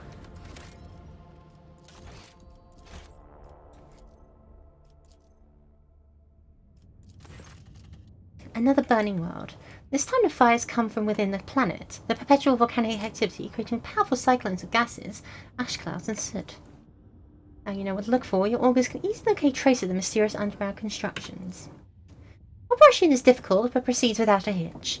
The machines make way to the unusual constructions and return carrying priceless samples. Seemingly uninteresting, these plates and weaves of heat-resistant material cause great excitement among the tech priests. Ooh. The explorers are convinced you're holding the artifacts of a unique ancient Xeno civilization the crew is now calling the Builders from the Flame. These creatures were accustomed to the incredibly high temperatures of the burning worlds. There may have been silicon-based life form or even sentient colonies of bacteria. More evidence is required if the research is to continue. I get cool emotes to spam, I think. Yeah, I've got to add more emotes. That's another thing that's been... Oh, sorry. That was really creepy. I thought I felt something touch my back then for a second. I turned around, there's nothing. Yeah, I need to, like, do some emote stuff. I'm just not an artist, and the person I do know who is an artist is perpetually busy. Maybe I should suck up to them more.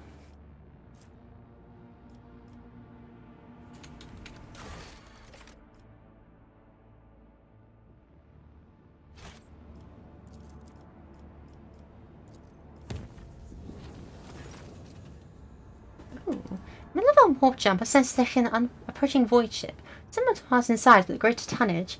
Another vessel did not respond to our hails and kept its course, approaching us at high speed. The unplanned maneuver was completed without any casualties damage. The anti-vessel perhaps was more barrage past us. Right idea to choose a ship that's similar to your size in warp travel, because I find it might just be you. The clan servicing the cooling systems report an incident of sorcery. The shadows in the cabins and corridors are coming to life. The voicemen say they see strange writhing things lurking in nooks and crannies at the edge of their vision. If they look away, the things spread over the room, gnawing on everything in their path and attacking the weak and infirm. The strange creatures cannot be caught. It's almost as if they sense they're being watched and sink in the many cracks between the machines and bulkhead. The Kuziaki mission of all the void ships held sermons in every corner of the haunted chamber. Many voiced chants and holy rituals manifested their power, and the demons skulking in the cracks vanished without trace. The crew was cheered and they praised the God Emperor for his protection. I guess the problem with getting emotes is that in order to have emotes, you kind of need to have a reason to have an emote, you know? Like, we have Artemis True because I used Artemis and she says true. But, like, what other memes have I cultivated? And I'm not making being a mugger into a meme. I don't like it.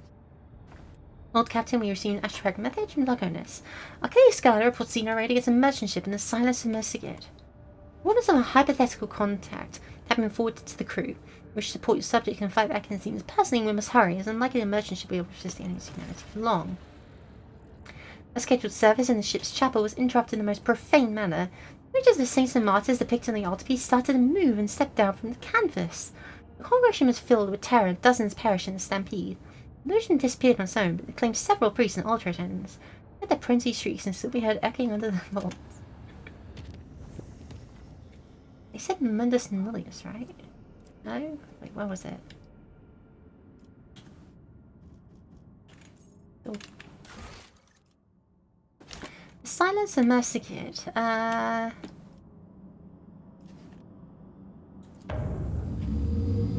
that's like eons away. That's gonna take us way too long unless I like do a very risky maneuver. You asked me to go in the wrong direction. Okay, first let's deal with the colony quests. I kind of want to do good tidings.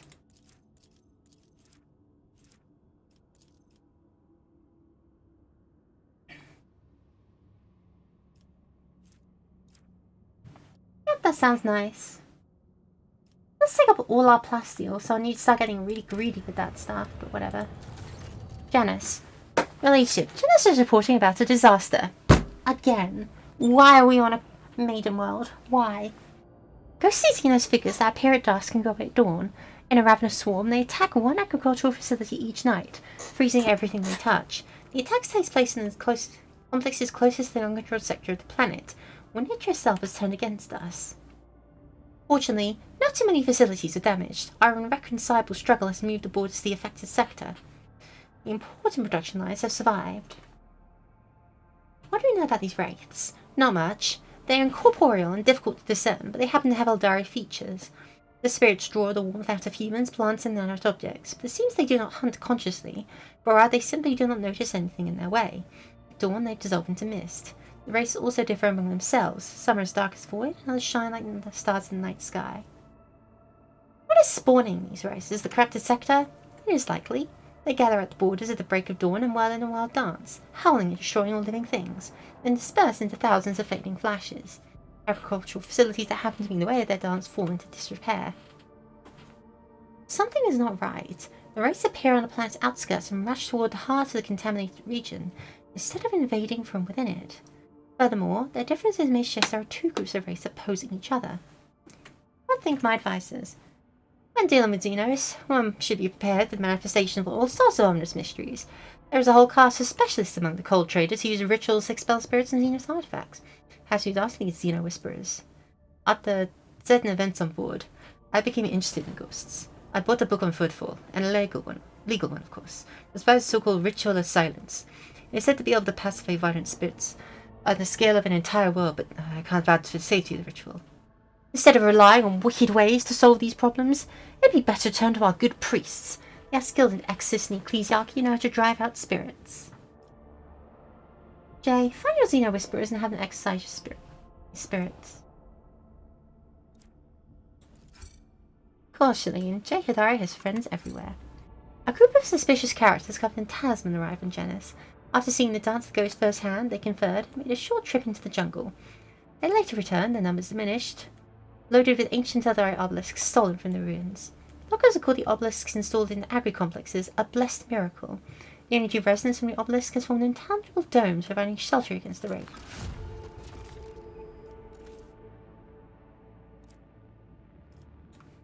Cool. Ghostbusters.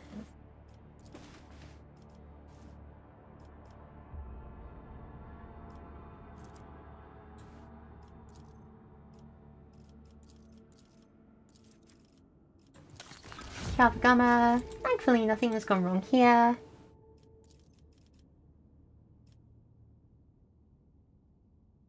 And more plasteel being consumed. Dargonus. Lord Captain, we received a report from Dargonus. Some current folk from the now ruined Symphony 84249 have come to the heresy Defiance. Armed gangs known as the Engine Vandals now ride across the wastes on wasteland-adapted cleaning Goliaths. They declared themselves outside law, raiding the hive's outskirts and to escape retribution to the toxic wastelands. Bereft of the grace of shelter behind the walls of blessed hives, they are willing to do anything to prolong their fleeting lives under the open sky. Their curse your ladyship's apparent cruelty. Rumour has it the foreman of the clan in charge of debris removal and ruins of Symphony associated with these vandals. You could pass your words on to renegades via the foreman, or force them to disclose the location of rebels in their camps. How did they survive in the wastelands? Why did they reject my rule? It's a rather uncomfortable way of life, your ladyship. They're always on the run from acid rains and hurricanes, keeping a decent distance from the hives if they do not plan on raiding at that moment. They get their food from abandoned outposts, paying for the lives of those killed by autonomous security systems. Water and promethium are rationed very strictly. They live by marauding, occasional hunting and plundering, sometimes their own kin, sometimes the outskirts of the hives. They are a tribe of degenerates and barbarians that is rapidly developing its own clan culture. The civilized residents of hives shoot the scum any chance they get. I wish to hear what my advisors have to say. If the Engine Vandals have managed to tame the ancient machine spirits, that means there are technomats or even tech priests among their ranks. That renders them negotiable. It would be efficient to utilize such renegades instead of disposing of them. A promise of reward for every piece of technology found in the wastelands of Dargonus and returned to the dynasty will ensure their obedience and tractability. If you wish to exterminate them in Lantark, do not waste your time on hunting them down. Instead, deceive them into destroying each other. Tempt them with a prize, a weapon, or a trophy they can fight over. After the Monkey have finished slicing each other up for the right to obtain it, your warriors will finish the deed. This tactic often proves effective against your kind. The aristocrats of Dargonus despise them, but they're also secretly afraid of them, correct? Renegades who can invoke such fear. I wonder, had there been such exiles in my house, would their presence have curbed the ambitions of my brothers and sisters? Would they have supported me in case of conflict? Oh, I'm scheming and conspiring right now, am I not? Bravo, Lady Cassia. Don't be ashamed of the unique abilities bestowed upon you by your heritage, your birthright. Pascal, draft a message to the Omnissiah Renegades. Let them serve the acquisition of knowledge. Another profit factor lost. Former servants and serfs in the Omnissiah that are now part of the Engine Vandals were glad to actively collaborate and redeem themselves in the eyes of Deus Machinus. Common folk did not dare condemn this pact, fearing the menacing priests clad in scarlet. Eye raids have become a rare occurrence. Expeditions are returning from the wasteland with relics that were once lost to the vast plains. The Foreman clan then delivers these relics straight to the dynasty's coffers.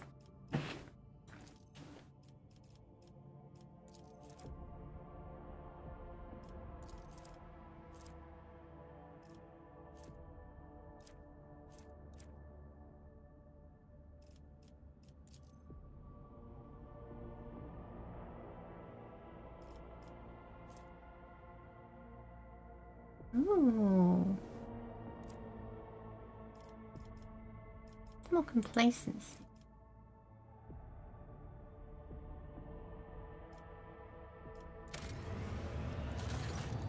Lord Captain, a disturbing report. You keep saying that.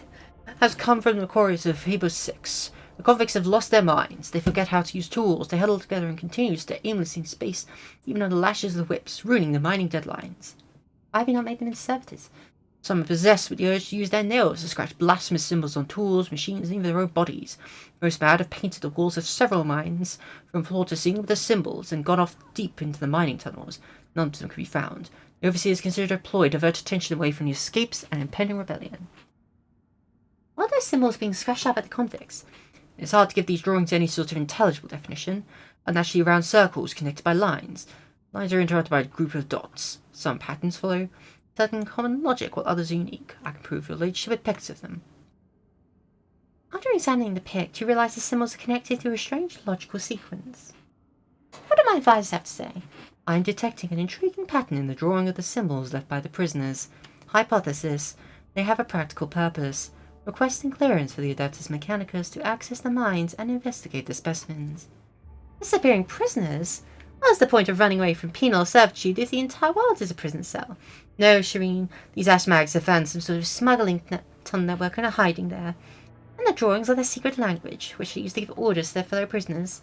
I know some guys who can find such secret places and decipher these languages. If the convicts continue to disappear for no reason, then unrest will soon follow, without a fear or hope for the possibility of escape. To decipher this, we must put pressure on the convicts' leaders. My experience suggests that such people can hold more sway than any overseer. As soon as the Omnissiah are hereby allowed to examine any convicts that demonstrate odd behaviour. There is no sacrifice more worthy than one made in the name of the quest for knowledge. Why some silly Omnissiah interrogates strange prisoners? The examination of their brain tissue did not reveal any mutations. The labourers who had completely lost their utility were granted self-authorization or to maintain production levels. However, one discovery was made after all. The prisoners' drawings were too systematic. They could not be mere gibberish. The sets of repeating dashes and dots were far too familiar. But if it was indeed a secret code, then judging by its complexity and the impossibility of decoding it, this language is definitely not invented by a convict.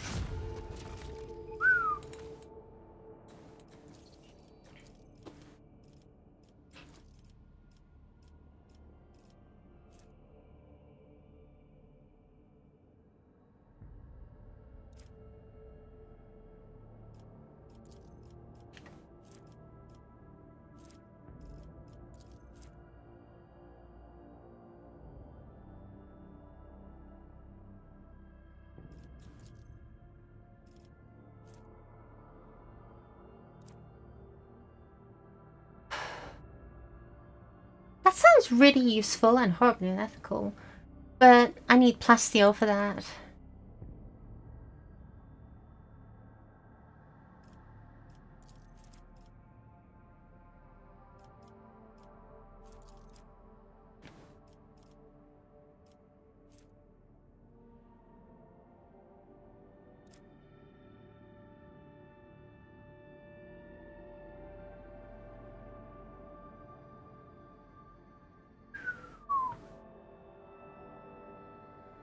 Sounds really good, but I need the Drusians to really like me.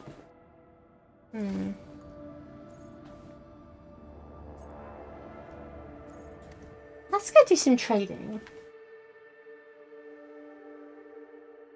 Leave you guys 5 watches. Wow, I'm so excited about this information. You have 5 watches. Wow. I assume it's 5 watches. You never know with this blasted program.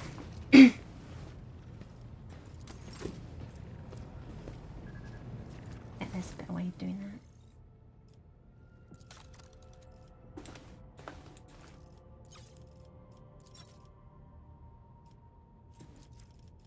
that. Right, we need to get to reputation level 5, so that's 2,780.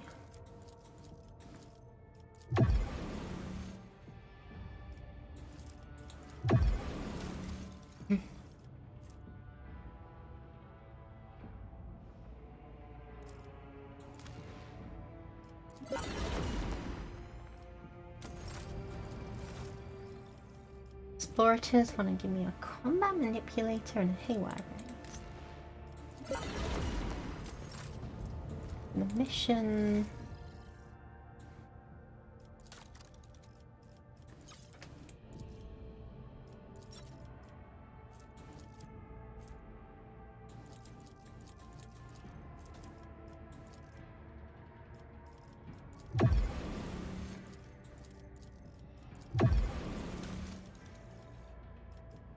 Interesting how I can't get the commerce uppers.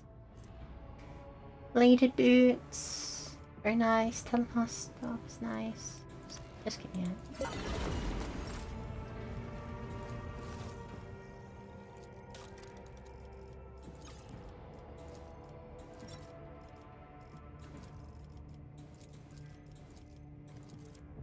They want 2200.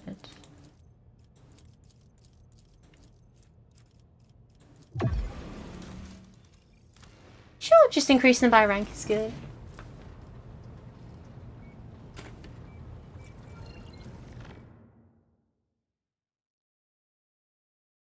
It's me, I'm watchers. It's true, you're a myriad.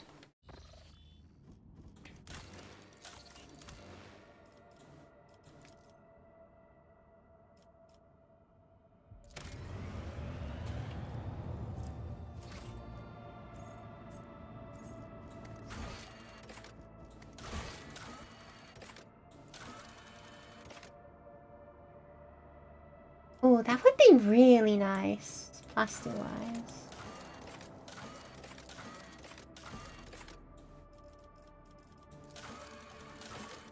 Alright. It'll be painful to lose all that profit factor, but profitable to get all that plasteel.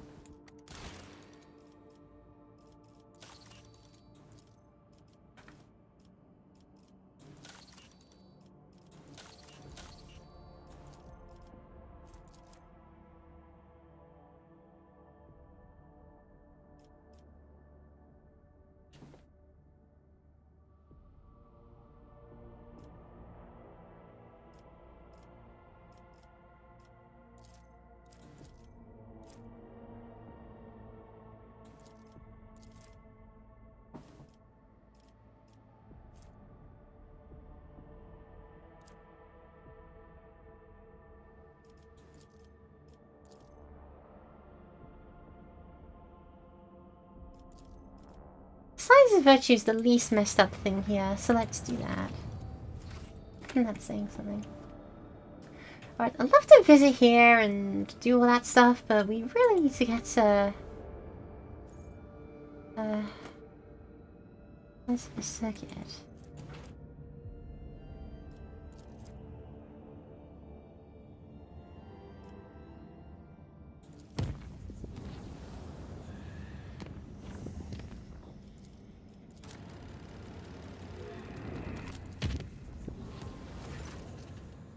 During the war voyage, the middle decks reported strange gatherings that were attracting dozens of officers.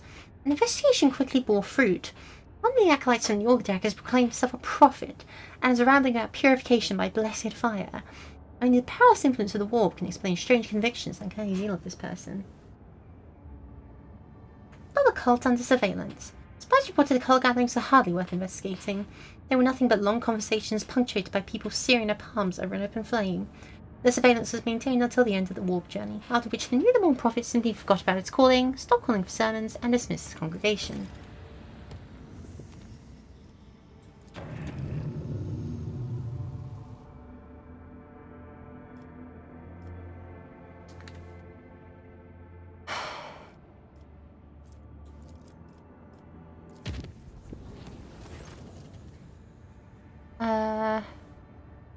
The enforcers from different decks of the Von Valencia's vessel report a terrifying sight. The skin of some crew members has become translucent, revealing lots of muscle and blood vessel underneath. Worse yet, small spide-like insects are seen scurrying inside of them, snow white and sparkling like ice. The transformed could not see this phenomenon in themselves or anyone else, only occasionally complaining about prickly feeling in their extremities. Some were branded nuisance and killed. Lives reverted back after the vessel emerged in real space.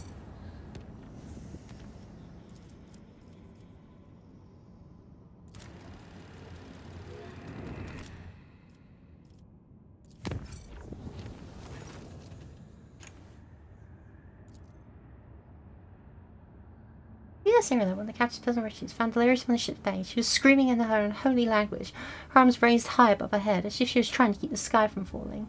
The enforcer was unable to free her from the trance. Two attempted to move Arrowlight were attacked and died instantly. As Venus regained awareness about 10 hours later, she explained that she had seen a whole world of Kudorak collapsing around her, as she had been the only one able to hold off its walls. She said that no Monkey should ever touch her again without permission, and that in the future she would deal with the call of the warp on her own.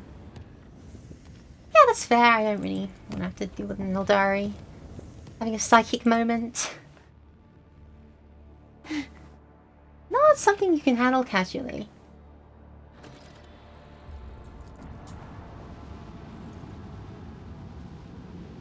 That was no way I was going to arrive in time. I'm sorry.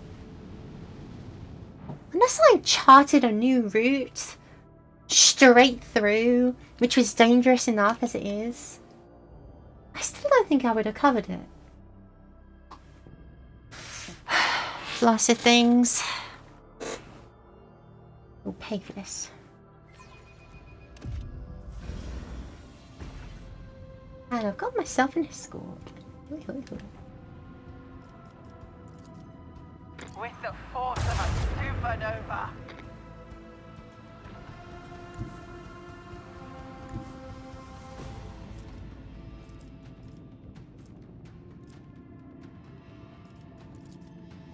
Helmsman, take us in.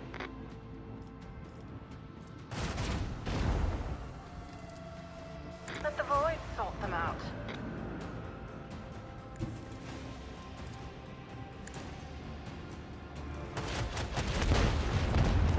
That was pretty foolish. I wasn't thinking then, was I?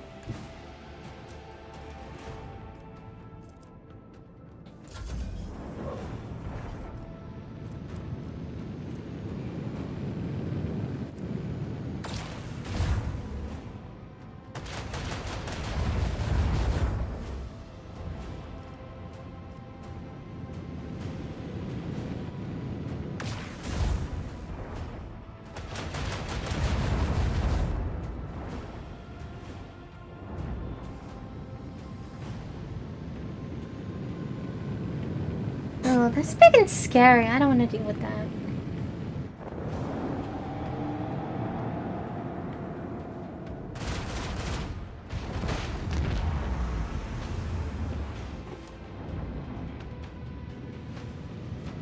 More space vessels, yay. Yeah, my honest reaction.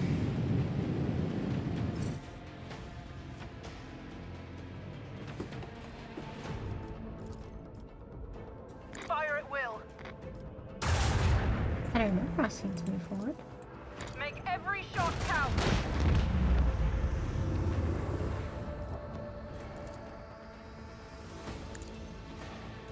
Lost versus the side. Coordinate set. Run ourselves aground in space, which is very impressive.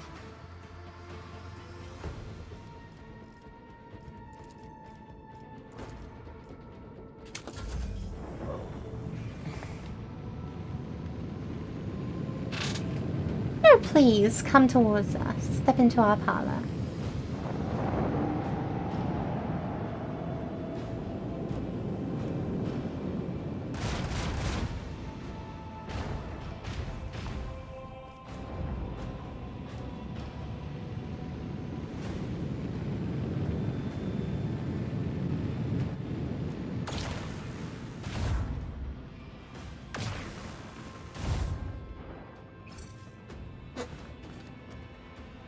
Is ramming possible? No. Shooting is possible. Though not necessarily accurate shooting. Keep up the pressure.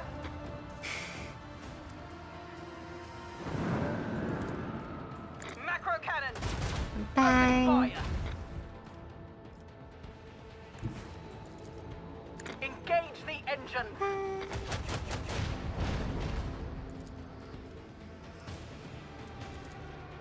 Reinforce port and turn them around to make the driving level.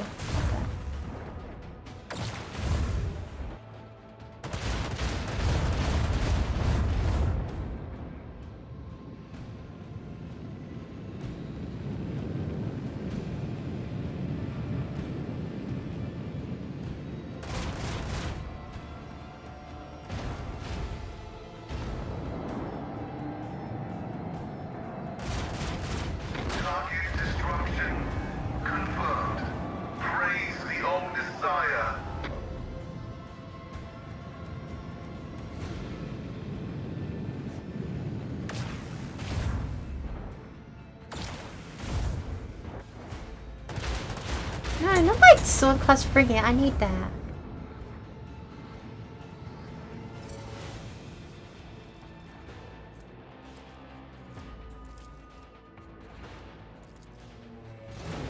increase my maneuverability.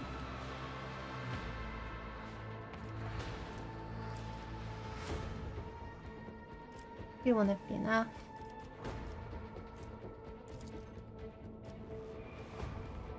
And my torpedoes try to turn around.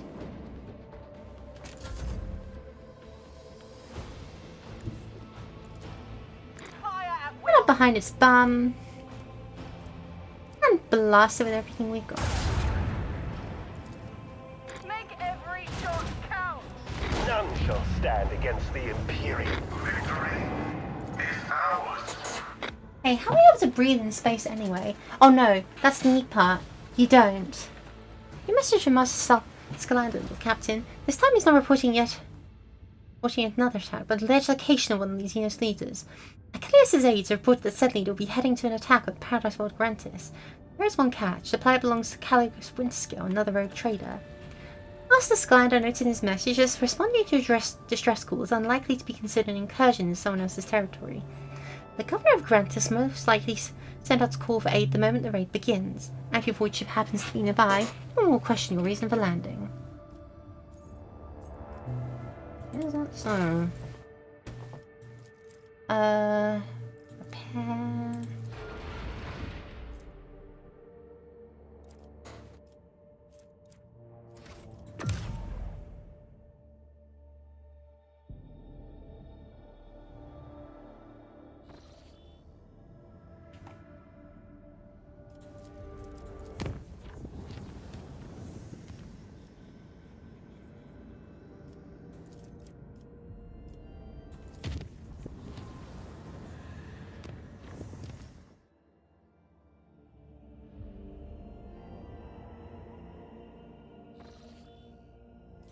Check out this world, because why not? It's here.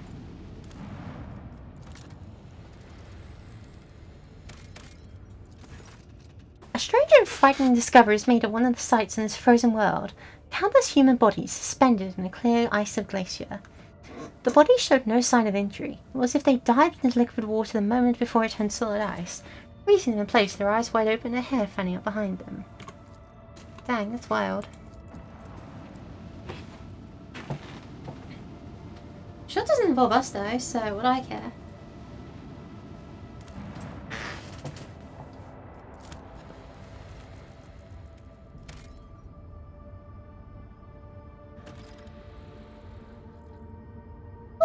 Oh, a lot of plasteel. Yes, that is exactly what we need. And it's explore to void station. Well, the rogue trader ship before it to that's the mechanics of void station. Merit hostile scrutiny of the station defense layers. Explorer and Lex mechanic and yourself to Service Unit 42. Dispassionately inquires how the station use of the rogue trader. You want to trade? Nah.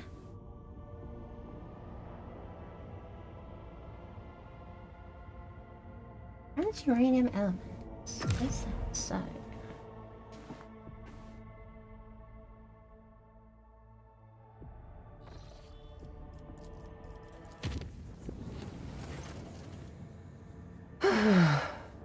The steady rhythm of life aboard the vessel was disrupted when, on the fourth watch of the voyage, the lower decks had their gravity reversed. The stunned ones in the affected sectors were woken up by being torn from their side beds and tossed on the ceiling. Numerous injuries and fatalities were reported. The difficulties in performing regular duties due to the gravity reversal continued until the end of the journey. After the ship exited the warp, the gravity returned to the accepted norm, an event that once again was accompanied by the deaths of injuries among the crew. Ontus Nullius, otherwise known as World of Nothing. Oh boy, a Hulk. We love those.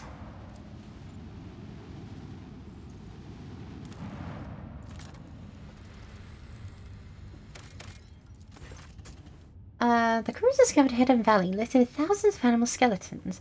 Organ data suggests that some kind of sleeping gas vent here.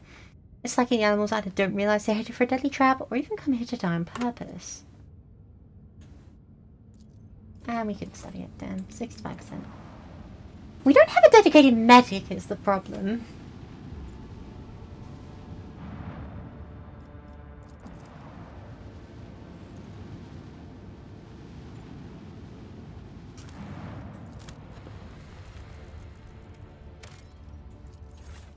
Smuggler's cash.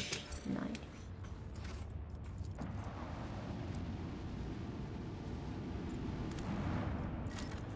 It's a rock.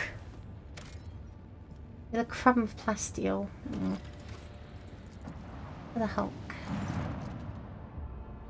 The always detected wreckage in the void ship's vicinity, but the exact nature of the wreckage remains unclear. Your crew have no evidence of disaster. Pick it up. Whatever.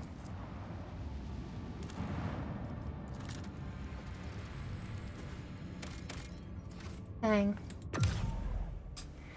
That lucky felt like a massive waste of time. Let's go.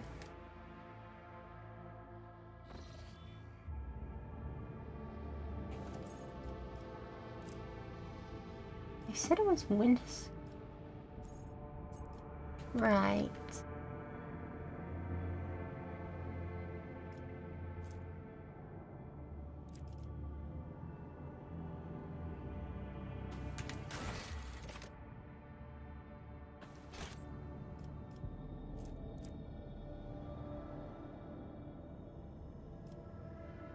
One, two,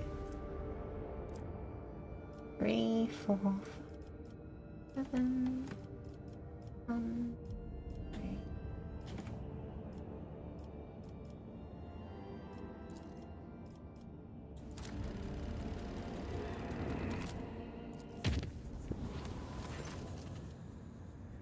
Laughter, wonderful. Safe fruit.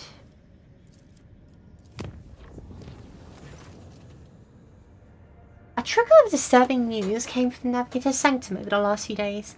Allegedly, there is a vast shadow following the void ship through the depth of the Sea of Souls. Mere hours before emerging in real space, the vessel shuddered. An unidentified leviathan had emerged from the boiling warp, wrapped his tentacles around the ship, and started squeezing, trying to crack the hull like an egg.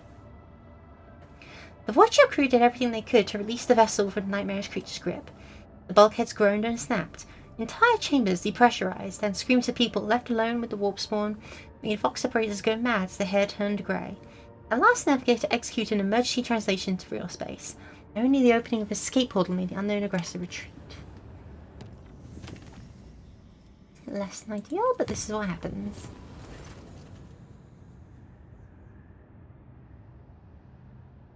Oh, man-eating flowers. That's nothing of note.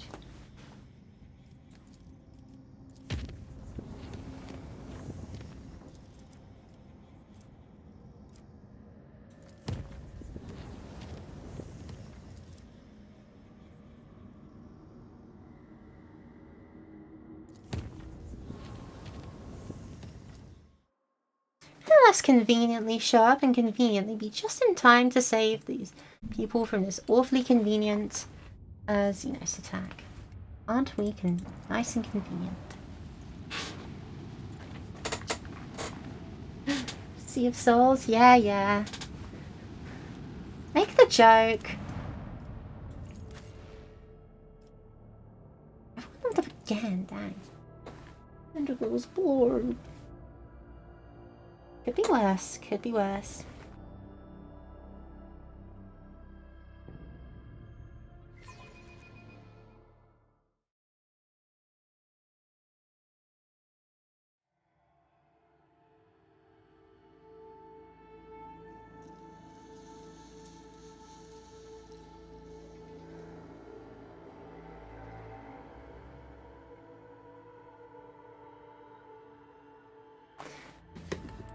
Oh yeah? Is this a map we've been to before?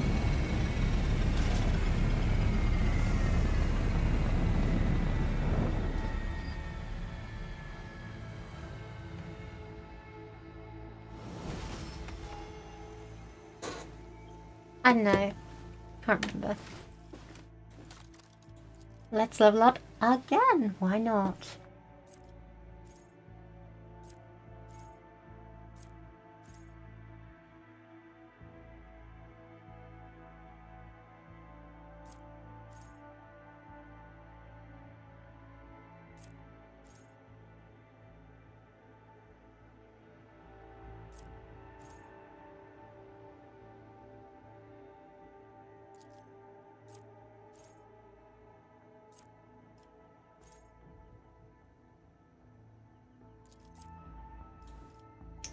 Cheaper shooting is nice. And more intelligence is essential. You get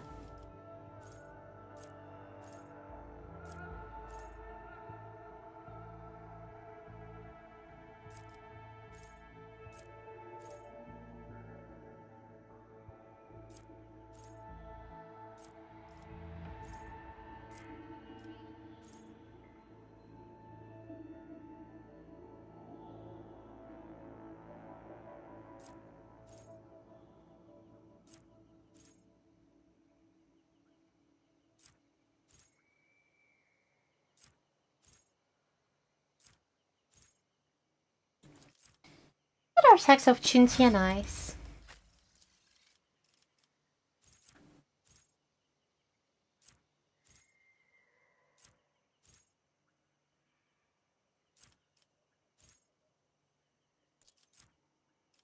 Bonus crit chance.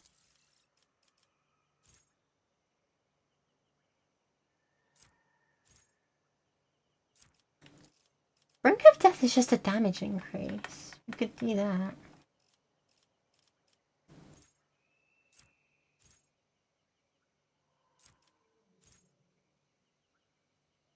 Oh, no. Actually, extra turns is her thing, so yeah. You can get...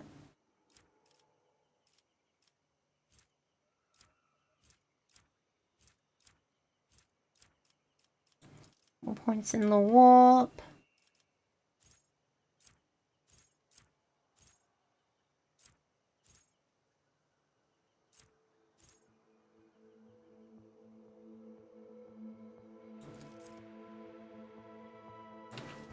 Extra shooting for sword and vice versa. Oh, I totally forgot to switch you out for the Eldar. Whoops, sorry.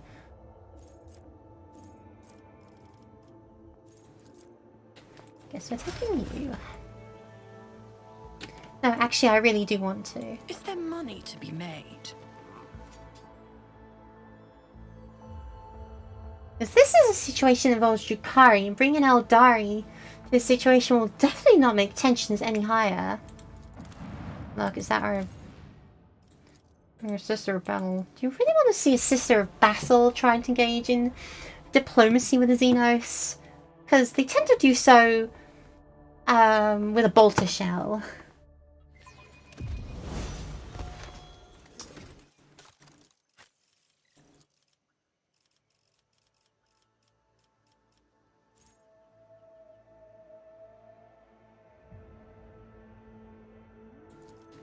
Dodge reductions, good. Cool. Oh cool, there's blood. About to crawl in vain, hope she loves.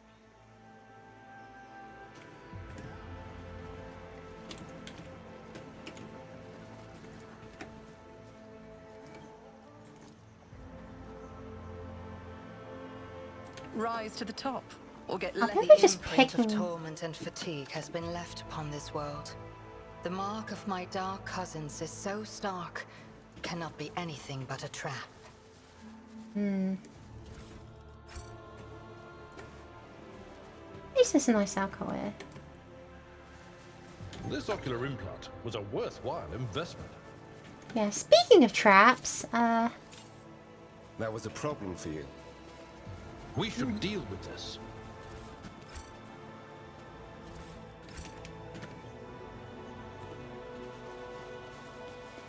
Let us not dawdle.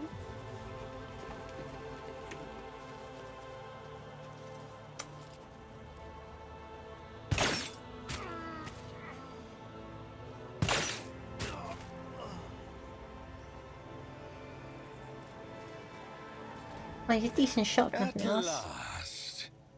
You took your time coming to meet me, monkey. So, okay.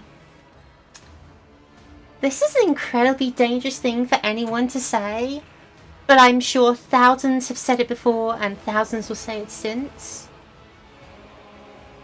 Would got that out of our system. The Xenos in ornate black armor turns his head to you. His thin, pale face is covered in tattoos and blood splatters. After a moment, his lips stretch in a crooked, unpleasant smile. At last, you took your time meeting me, okay. A couple of seconds pass before you realise that Illustrator is silent. The Xenos is dressing you in low gothic. Ooh. What was that? Hold your foul tongue, abomination. Such filth will not use that tone with the Emperor's chosen. Calm down, old man. You'll pop the blood vessel. Why? I sent an invitation by way of the cattle that dwelt on this world. And the chosen has so obediently appeared. How are my words anything but the truth? The camera's still live, darling. Yes, I know. I will not be silenced. I will not be suppressed. This is the truth. You can't deny this. You can't stop this. I unironically believe it. The Goth Elf! The Goth Elf!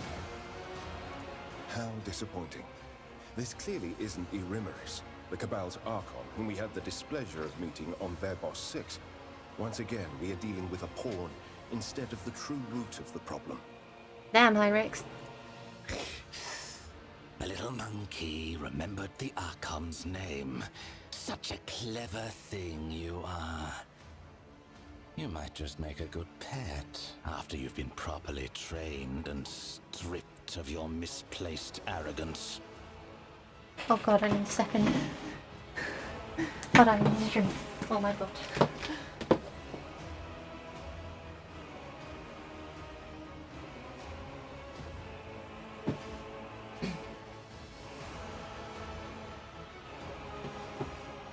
Oh my god.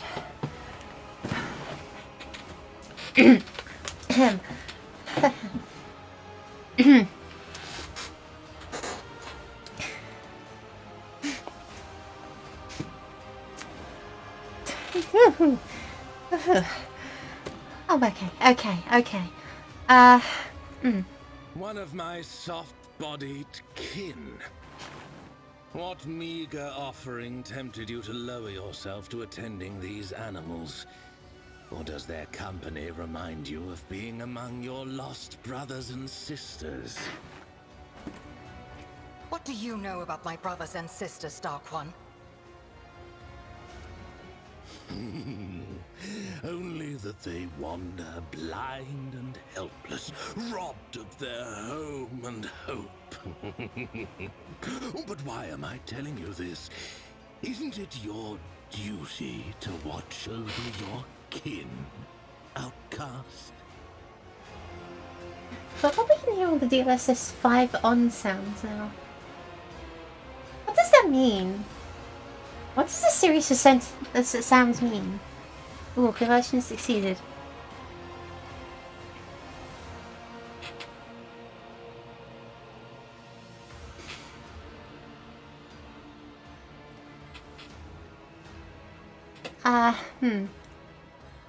Oh, what should I do?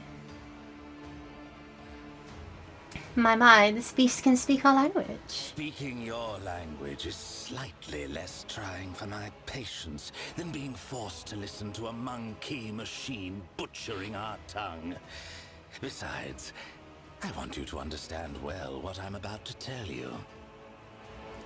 How is it that out of all of your kind, you're the only one to discover our feasts in advance? Usually you're all so slow and sluggish that my kin always have enough time to leave the battlefield before aid arrives. But still, time and time again, your dogs have been there to stand in the Cabal's way. Your mic picks up everything almost now. I don't know how to respond to that. Is that a good thing or a bad thing? Because like, I'm not trying to be noisy. Sorry, I don't know how to turn on noise cancellation. I just need to like... I definitely need to turn on the minimum band or something on this thing, but I don't know how. because I've been told there's an echo in my room. I've been told you can hear me moving around my chair. Sometimes I'm typing. You can see it pick up on the mic with a similar gain to when I'm speaking on it. And also it gets to the yellow levels when I'm sitting close to it. When I'm away from my chair, it also gets pretty close. Like, I don't actually know anything about how microphones work. I'm just hoping this sounds good, because I'm too scared to listen to it in like a replay or something. Go, oh my god, I've been sounding like that the entire time. That thing is perceptive. Boy, am I glad I got high corrosion stat. Aggravating, is it not? Having someone best use your own game. Do not try my patience, monkey. We're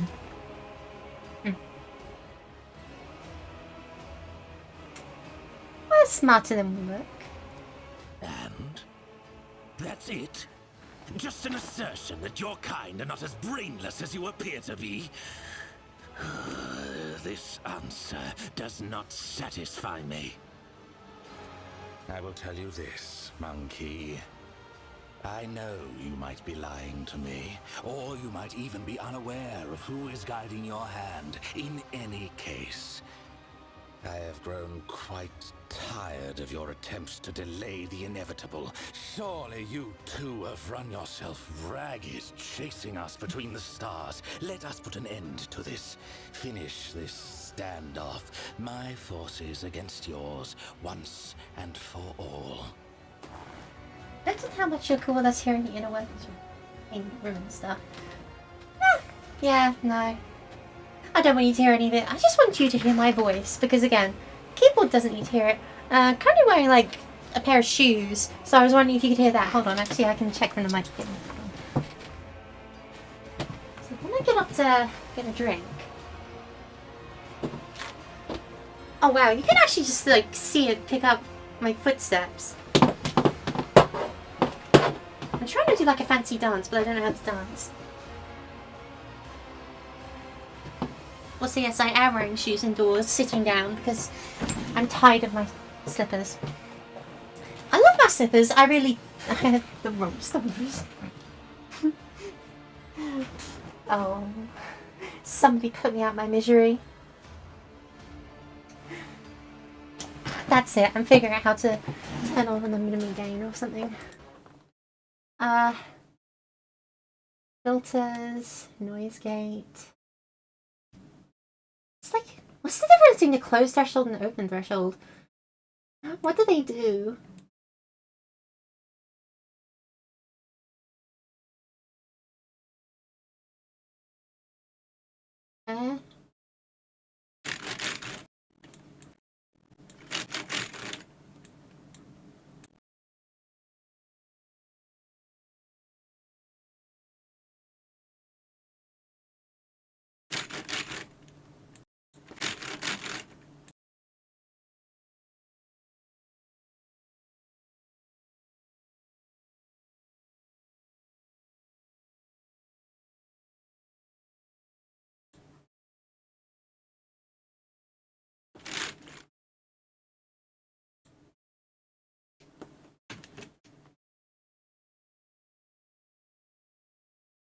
Hold on.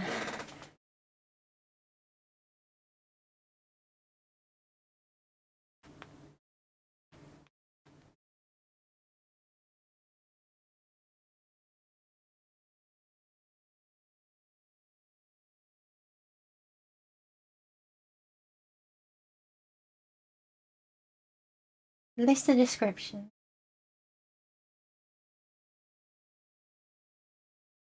An open threshold slightly below your voice input. And a closed threshold above the noise. What does that mean? What does any of that even mean?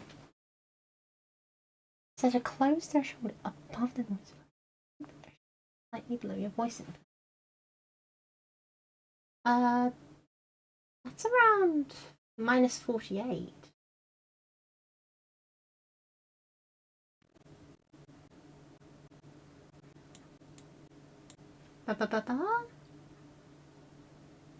Well, now it's saying no. What about now?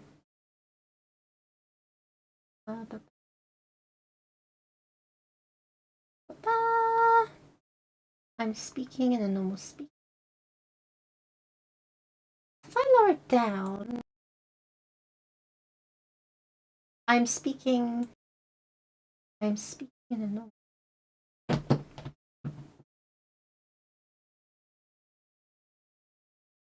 And if I lean back in my chair, you can still hear me, right?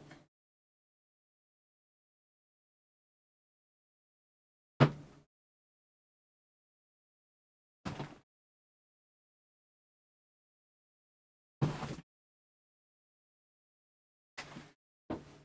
can hear it if I like walk lightly, I think. When I had to face a very awkward question of like, do I want my mumbling to be heard? I often speak with my hands in my face, and I often like mumble quietly. Ugh, I'll keep it in here for now. It was originally a -26, now it's a -20. We'll see how this fares. I don't know what that changes. Anyway, this Starcraft wants to fight me. You wander among the stars, so you must know of this place. An ancient reach, where the echo of stellar agony rings still. A place that serves as a graveyard for old stars, still filled with residual emissions and glittering dust. The place that buried your wreck, stuffed full of delicious, frightened monkey, and the horrors that devoured them. The threshold of our domain. Your kind call it the Cinerus Maleficum. That is where our disputes will be settled. The cabal of the Reaving Tempest will be waiting for you, monkey. Do not come unarmed. Oh, you finished pontificating? I think I dozed off there for a second. Do you mind repeating the whole thing from the start? The mask of composure vanishes from the Xeno's face. Putting out a florid vehement tirade, he draws his weapon.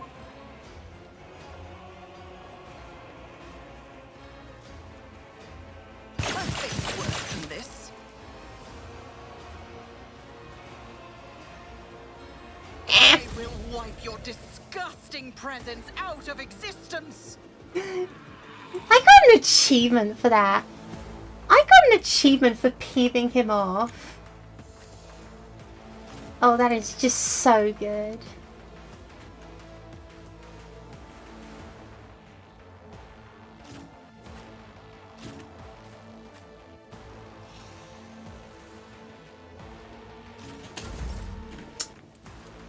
Who, if not me?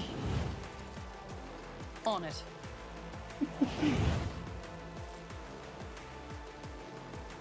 Great bait, mate. Yeah.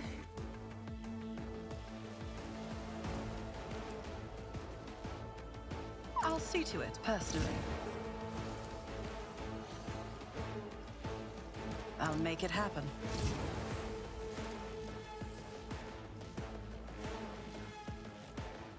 I refuse. Rage baiting the Jakari. Who, if That's not just me? so funny. It's as good as done. Like, I like the guy. I want him to like me, but to it also I just personally. couldn't not do that, you know?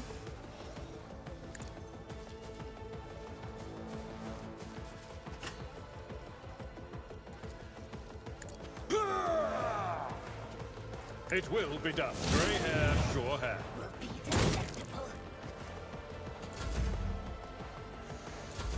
My artifice is unsurpassed. I've suffered worse. Your death is a Oh, they're outflanking us. That's not good. But they're not outflanking us that much. I will go down easy. An exemplary strike. Damage to Volk.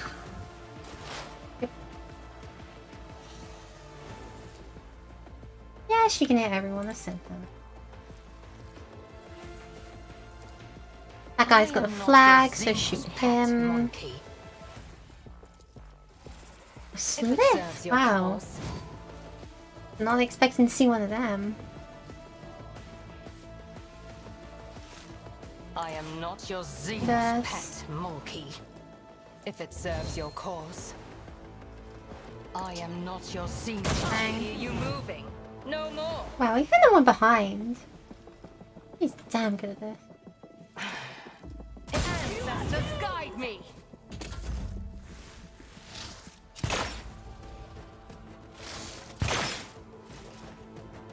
My revenge will be delectable.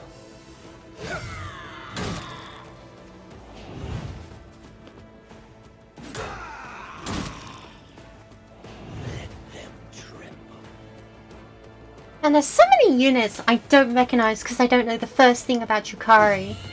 It's fascinating. I've read almost every single faction's like page in full, with the exception of the Adeptus Mechanicus, the Yukari, and I suppose the dwarfs, but then who cares about the dwarfs? Let's see to it.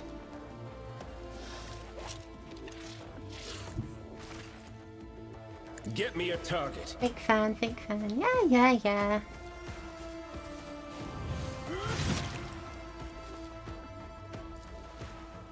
But of course, Captain. Sucks to suck, heal yourself.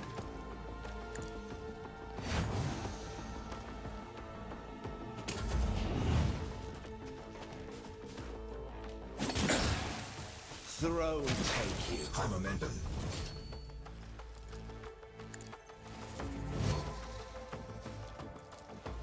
My vow is to serve.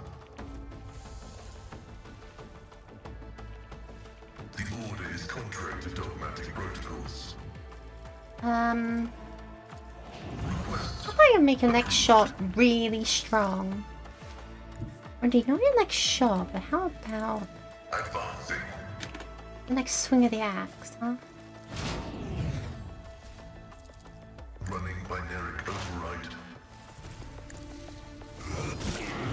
You call this a strike?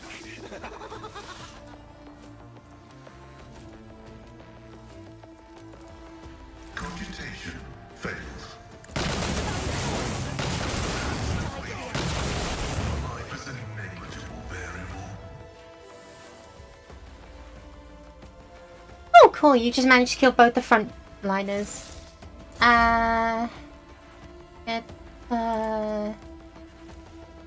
What? I am a navigator, not a servitor. Pay for this in blood. Me? If you insist, Lord Captain. Oh my god, Emperor, true. Fine. It's probably fine. If I may.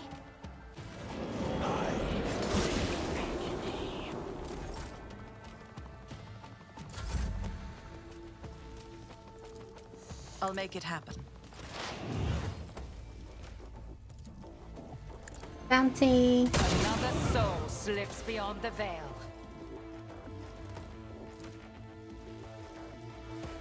I understand your intent. Another one. With my hands. This tedium is beneath me. Prepare against the cliff.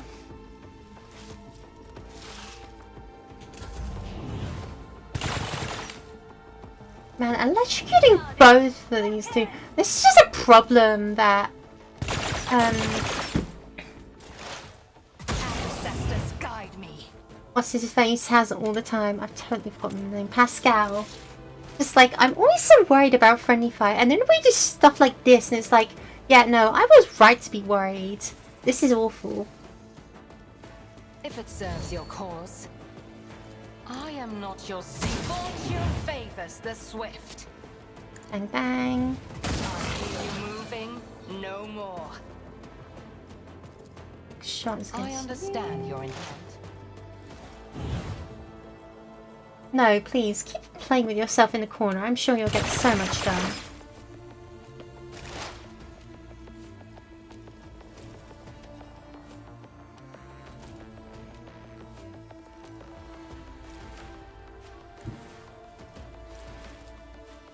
Activate calculate fury algorithm. I fired and I missed.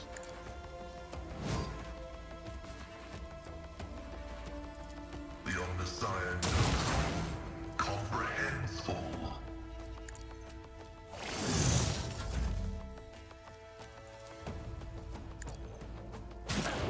I'll show you the real pain.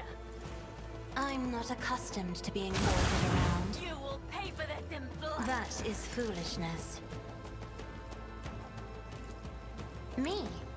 If you insist, Lord Captain. Isn't this a job for the serfs?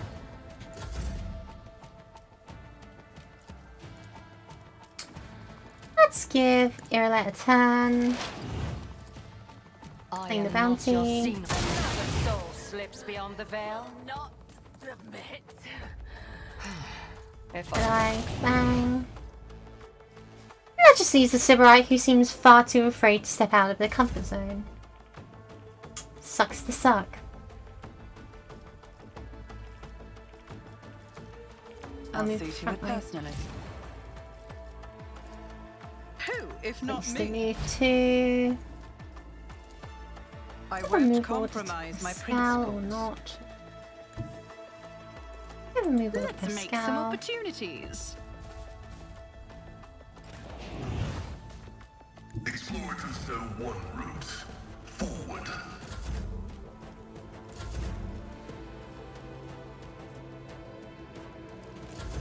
There's really nothing we can do until this idiot steps out. Yeah.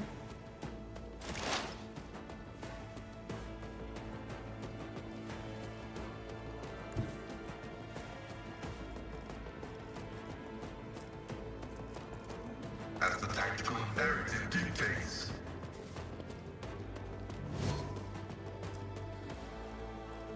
My vow is to serve. Running I by shot the cowards. memories you Possible. spirit. If I may, Pull the guy closer. Pull the guy way closer. No.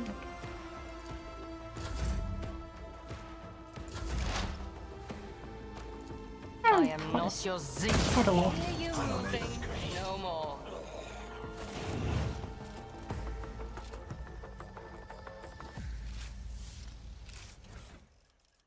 Let's see, embroidered cloak.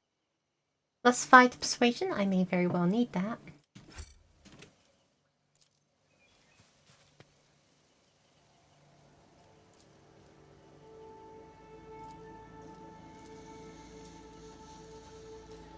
Operation success. And Sleeping Eye. Finish the job. I want this persuasion cloak on me. Improving officer archetype abilities is so good. But I also just need a lot of persuasion.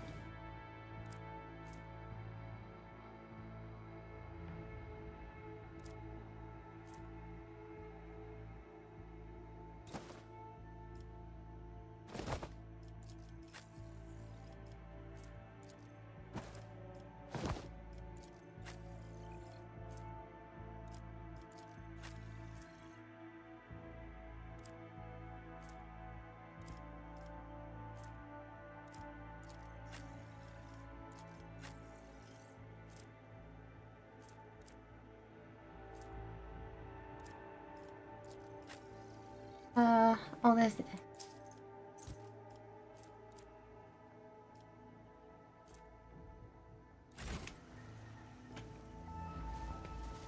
I always keep my options open. Watch your steps. Oh, there's some loot on you. A deadly precision, a one-handed bull there. A bull pistol. Oh, armor of the undaunted. Attacks cost more, but get a crit chance bonus. I'm definitely giving that pistol to our gunner. Yep, huge increase in damage, 10% additional crit chance, and guaranteed crits on. Yeah, no, that seems good. Let's do that. As armor, I don't know.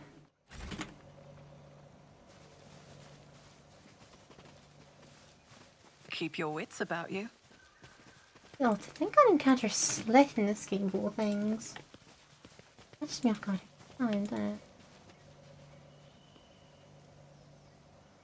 Athletics 90%. The risk is small injury. Experience? But nothing matters more. What, I got some broken ribs, some crippled limbs among us. Among us.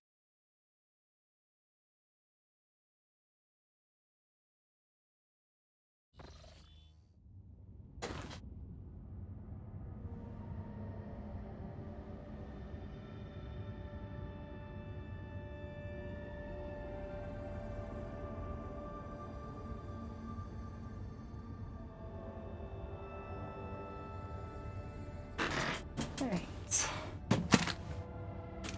Anything else? Oh, I still want to level up a Dura. It'll annoy me if I don't.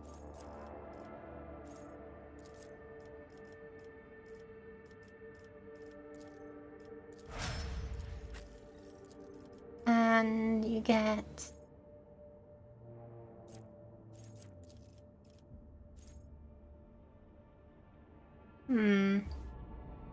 Confident conformity is very interesting. Let's see how that works. Not because I'm never going to use her. Lol. Oh yeah, there's Among Us everywhere. You can't escape it. But I can. Because I'm going to wrap up stream for today. Thank you all so much for watching. I hope you have a good rest of your day. And I will see ya when I see ya. Bye!